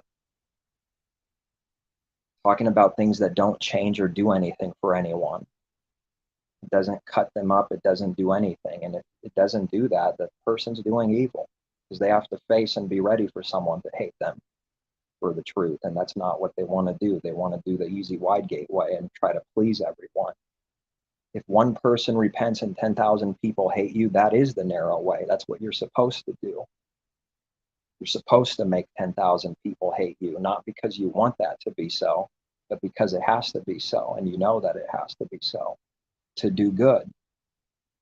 That just has to be so. That's a lot of pressure. Someone won't want that pressure. They want the wide gate, easy way, where the water flows and floods right through. That's the point. It's easy. It's not, there's no pressures. It's an easy way. It doesn't work. It's not going to work. It's a trick. But if someone wants it, they can have it. By all means, they can have it, because that way is no good. They can have it. They can have that death. That's not what they should want. But if that's all that someone can want and they don't change their mind, that's what they'll want, they can have it. It's no good. There's nothing to envy. Nothing to envy. Envying death is some kind of lack of understanding for what life is. Must not have it or something. Envying death, isn't that proof someone wants death? If you envy what's evil, then that's like we want evil. Well, that has to die. That want has to die. And if all someone's ever done was evil, they don't see a way in that moment. They don't see how to do anything. So they'll say it's impossible in their heart and fulfill scripture without even realizing that they did. Without doing actual good, they actually fulfilled scripture through the darkness and prophecy of, doing what's wrong, what's no good, what's evil. And we have to see that.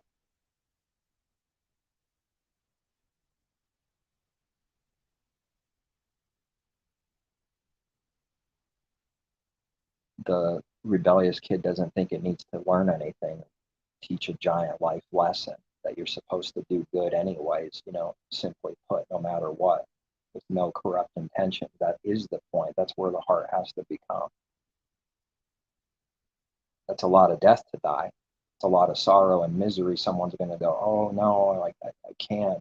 I got to walk back. I can't do that. No, sorry. And you have to see that. They'll walk away sorrowful. You have to see it and not hate them for it. Just understand why they did it. And that could have been you if it wasn't for the Father's mercy, and it could have been me. And it could be still if we're prideful. And definitely a judgment will come on a believer for thinking so that we see that we can't be prideful about it. Like, this is what happens if you're prideful about it. You're going down. That's what a believer has to find out, because he judges his people now without partiality. It's already began. What must come on all humanity has already begun for a few. The lake of fire judgment that burns up the wicked and cleanses and purifies the gold. But it's going to burn all that evil. It's going to burn. It's going to be painful. It is painful.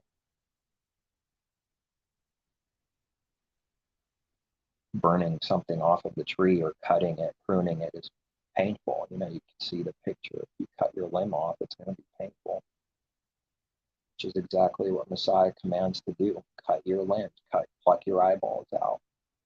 Church world doesn't understand this. It doesn't. Don't think it does because it says it does, because it sounds wise. It doesn't understand that. Someone that constantly sins doesn't understand. How could they understand what they never do? They're lying. It's like a little kid saying, I get it, I'm not stupid. And all it does is the same thing and never does anything different. It's lying to itself that it understands. Who hasn't done that? Parents say, you don't understand. And they're actually carnally right in this thing, because the kid just keeps repeating the same thing. Obviously, the kid doesn't understand, but he thinks he does. This world's in rebellion. Look at it. Look at the music. Look at the movies. You can just see it for what it is. It's in rebellion. It loves evil. It's all it ever projects. Calls evil good all day long. When is someone going to wake up and acknowledge this truth? It's pretty painful to acknowledge it. Someone has to see it. Been calling good evil since the beginning, and evil good. And this is good to see, because this is hope that the Father can change you. And he does. And the world won't believe it, and you have to see this. It's going to think you're negative and constantly thinking on evil, when that's exactly what we're praying constantly not to do. In reality, to stop thinking of evil so much and put away this evil and this digging this bottomless pit over here and there and always thinking about it. Whatever someone thinks of constantly, that's what they are. So then nobody's made perfect in one day, and yet it has to just be through this narrow, difficult way where you slowly put away the evil. It doesn't happen in one day.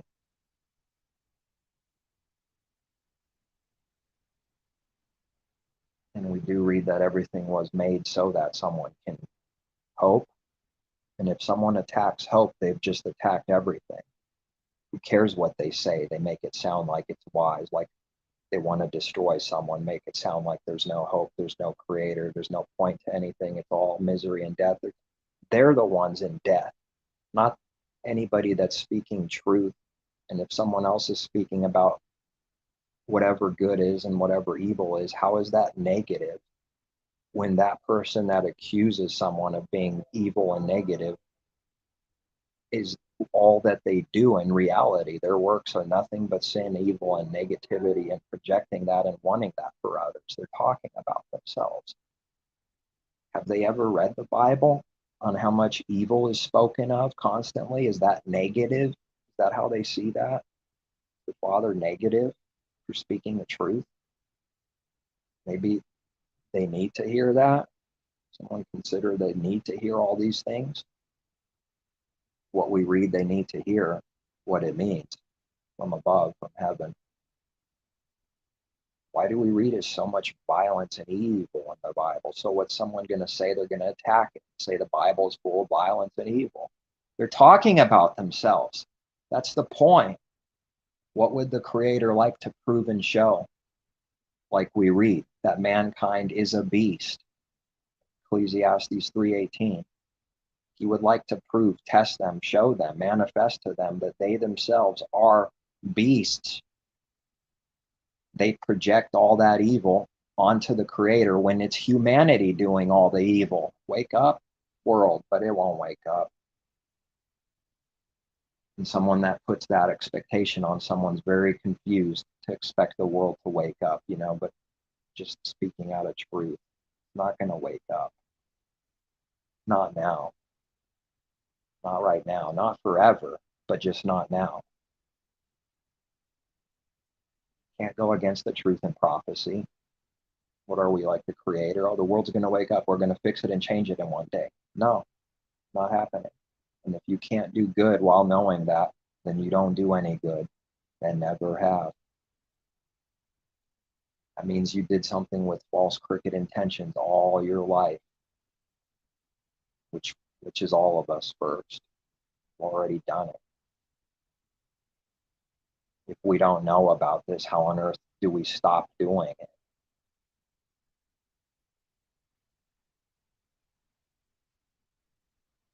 Isn't that why the apostle says, don't covet? There's something very deep about this, but the world will see it as stupid because they think they know what it means. They're not seeing what it means in the heart. If we didn't read don't covet, we wouldn't know.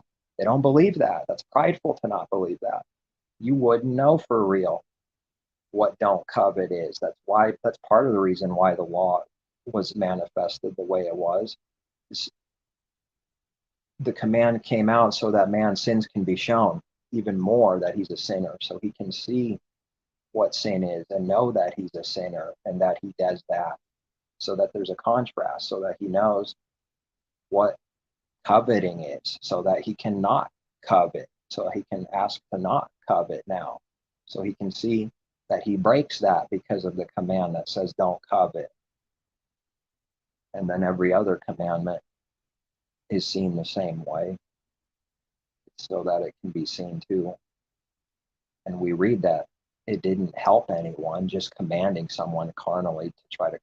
That's part of why the law was revealed the way it was, to prove that man cannot do any good of himself, and that laws, giving him a religion, a system, carnally, doesn't help or fix him at all. It makes him worse. It just reveals his sin even more because they've always broke it. So when you have something that says don't do this or do this, it shows that you're breaking something now, which reveals the sin even more.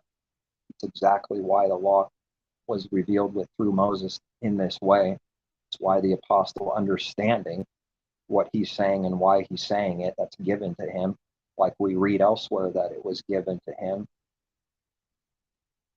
wisdom, much wisdom was given to him. We read that. When someone doesn't believe one thing and attack it, they don't realize that they just attacked everything. They don't believe in any of the disciples. They don't believe in Messiah. They don't believe in the very ones that Messiah spoke to and taught first with the 12. When they attack the apostle, they attack Peter, they attack the disciples, they attack Messiah, they attack all his word, they attack the creator, and they hate everything. You can't do anything else. You attack the truth, you attacked it all. Attacked it all. Don't believe it all. None of it. Zero. And it needs to be said that they don't believe any of it or understand anything. Nothing. Because if they did understand, then they wouldn't do what they're doing. Then they wouldn't be selling some evil, lying doctrine that's trying to destroy someone and say that his word is wicked, corrupt, that the apostle started some kind of anti-Messiah religion called Christianity, of which he did not. But boy, does it look real to someone that believes a lie. Doesn't it look real to them? They really believe that, and it's stupid. It's obvious when the truth is given that this is a massive lie and has nothing to do with the truth. But to them, it's real. To them, it's real. They believe the lie. And any other lying doctrine looks real to someone. Believe it. It's destroying them. They don't know how. It is destroying them. Lies don't do any good for anyone. We read about how important the teachings are, foundational, and it starts with milk and then it builds up, and that is real important to be true. The very smallest things, it's important to be right and true foundation, because everything else will be built on it. And if something's false, it's already over right from the start. It's already over. If that teaching in someone's heart is false and a lie, everything built on that's a lie, and everything they've done with their heart is a lie, and their works are going to be a lying work and wonder and evil. That's what it will do. It will affect the actual works someone does in real life, in reality. That's how important true teachings are. And yet it's not everything, and yet it is, and yet it isn't. Not saying that out of some kind of weird, this is everything, but it's all important. Doesn't mean that there isn't more that's important. It just means that this is important. That's it.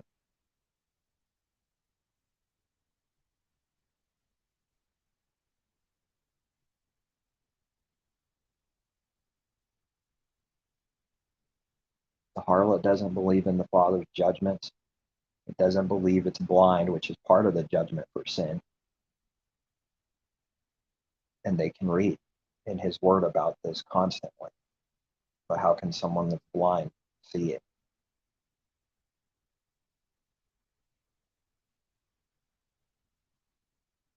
Well, I think that's might be all I have right now.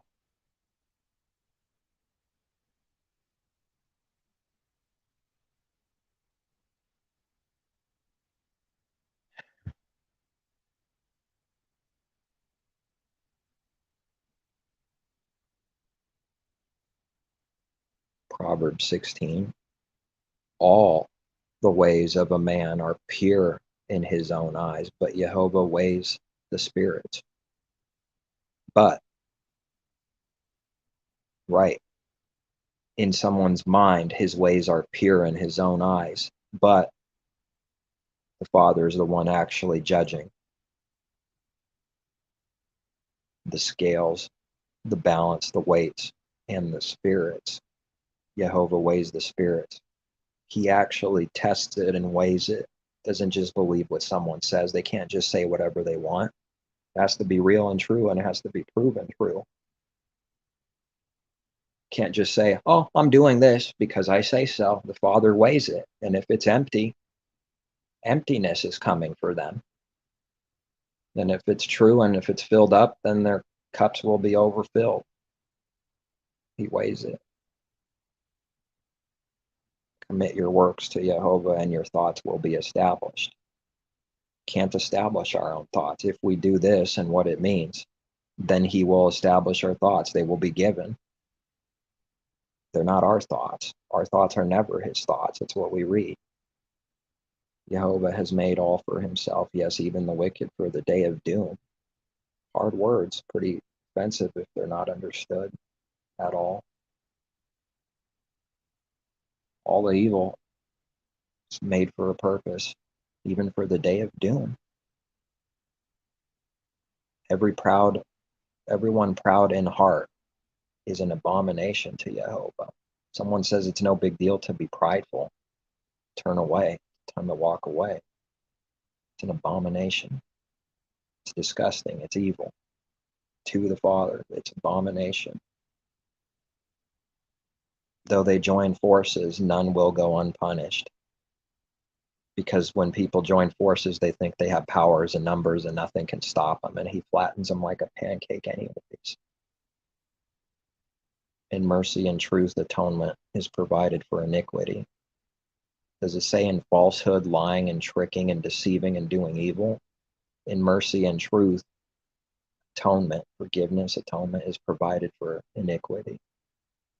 Not in anything else, not in anything evil. And by the fear of Jehovah, one departs from evil.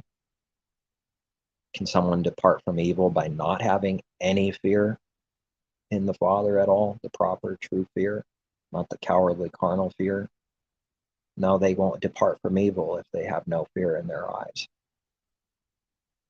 When a man's ways please Jehovah, he makes even his enemies to be at peace with him.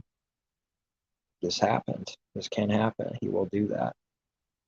Do I read that he does that all the time, everywhere? No, I don't read that. I don't read that. So someone's going to assume something on his word and add to it what's not there. I don't read that he always does this. That would contradict countless scriptures. Yes, the enemies will hate too. Sometimes this will happen though, if we do what's right too. Better is a little with righteousness than vast revenues without justice.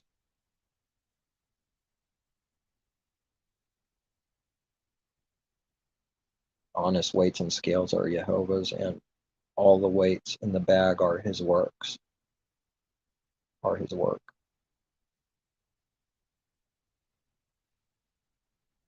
It is an abomination for kings to commit wickedness, for a throne is established by righteousness. I wonder what kings this must be. Kings of the world, the kings in someone's mind through pride being a god and king? Or are these kings something else? Righteous lips are the delight of kings, and they love him who speaks what is right. As messengers of death is the kings of wrath, but a wise man will appease it. In the light of the king's face is life, and his favor is like a cloud of the latter rain. How much better to get wisdom than gold, and to get understanding is to be chosen rather than silver. The highway of the upright is to depart from evil. He who keeps his way preserves his soul. But we do read to destroy our own soul, to hate our soul, not to love our soul. So what does this mean? He who keeps his way preserves his soul. Preserving the Father's way, destroying our soul is giving life, soul, life to us. Keeping his way will preserve life that he gives. I'm not speaking here now about the evil thing, but good. Discerning between good and evil for any given scripture. Pride goes before destruction, and a haughty spirit before a fall. That's never wrong at any time, ever, in any work anyone has ever done. That will always be true. If someone falls,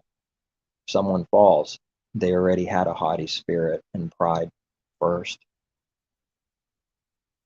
Better to be of a humble spirit with the lowly than to divide the spoil with the proud. And what happens when the prideful thing is done? Are those people friends, or do they end up killing each other even? They get in a lot of trouble for all those spoils. They're not friends, are they? You can't be friends in evil. There are no friends in reality in the devil. They can only think they're friends and buddies until the betrayal and the knife comes in the back, which will come, happens, which proves that they were never friends from the beginning. Friends don't betray another friend. Otherwise, they wouldn't be called friend. So that's not what a friend does.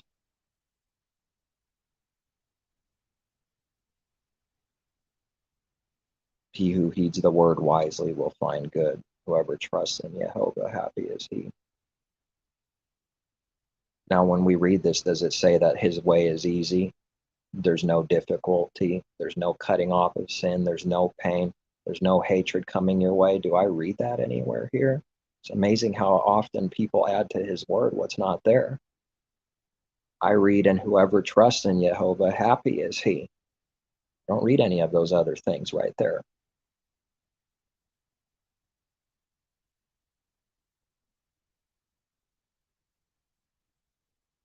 Understanding is a wellspring of life to him who has it, but the correction of fools is folly. Even the correction of fools is folly.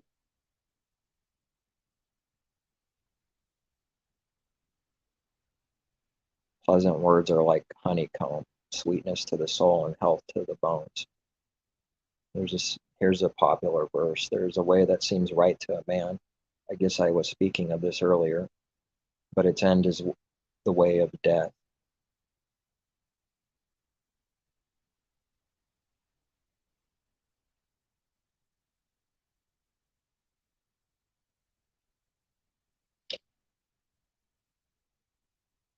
An ungodly, unelohimly man digs up evil.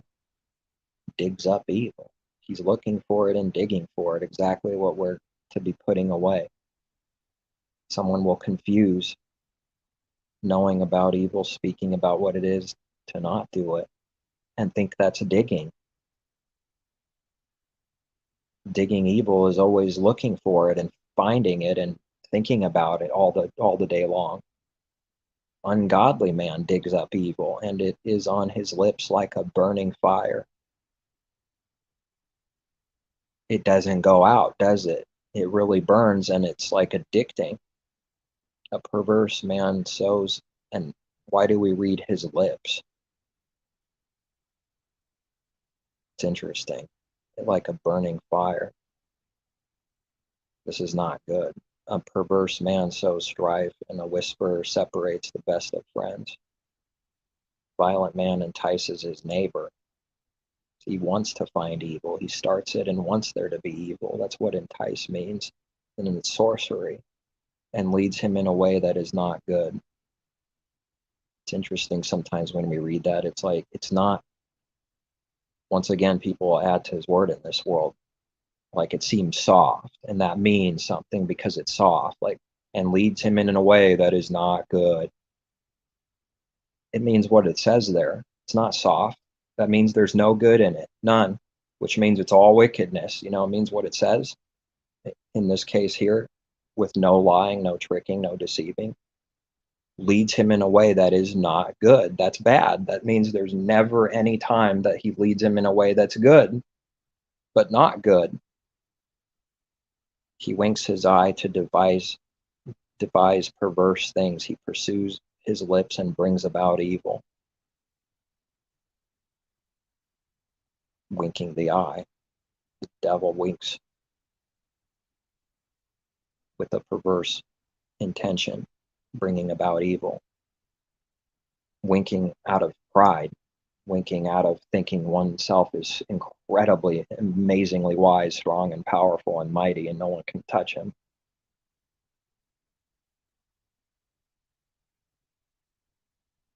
He who is slow to anger is better than the mighty, and he who rules his spirit than he who takes a city.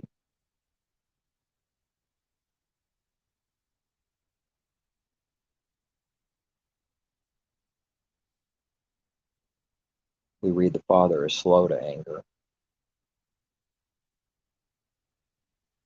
and whatever anger does come is not the anger of a carnal man, slow to anger.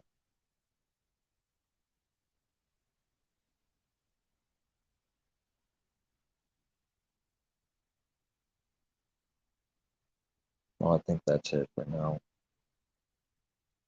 He who mocks the poor reproaches his maker. He who is glad at calamity will not go unpunished. Not even supposed to be glad or happy in heart, wanting to see calamity, disruption, evil happen to someone. So the Father doesn't do that. Takes no pleasure in the death of the wicked. It's a difficult thing to do what's right constantly and make right judgment.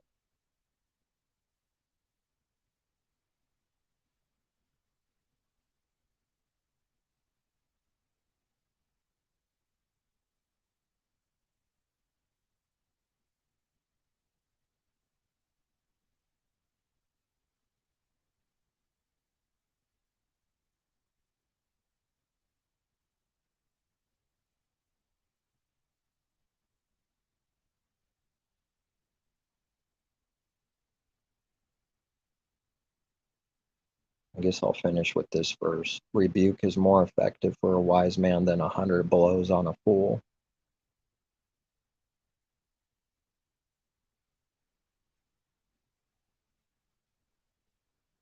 I can't help to read the next one, though.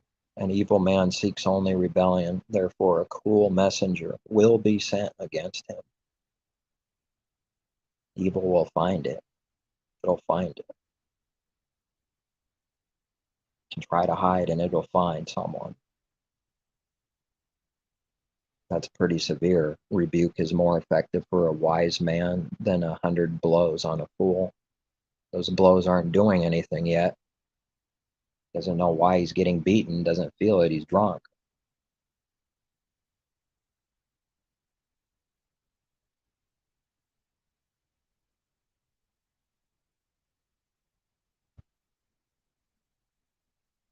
All right, that's all I have for now. Please take care, seek truth from above.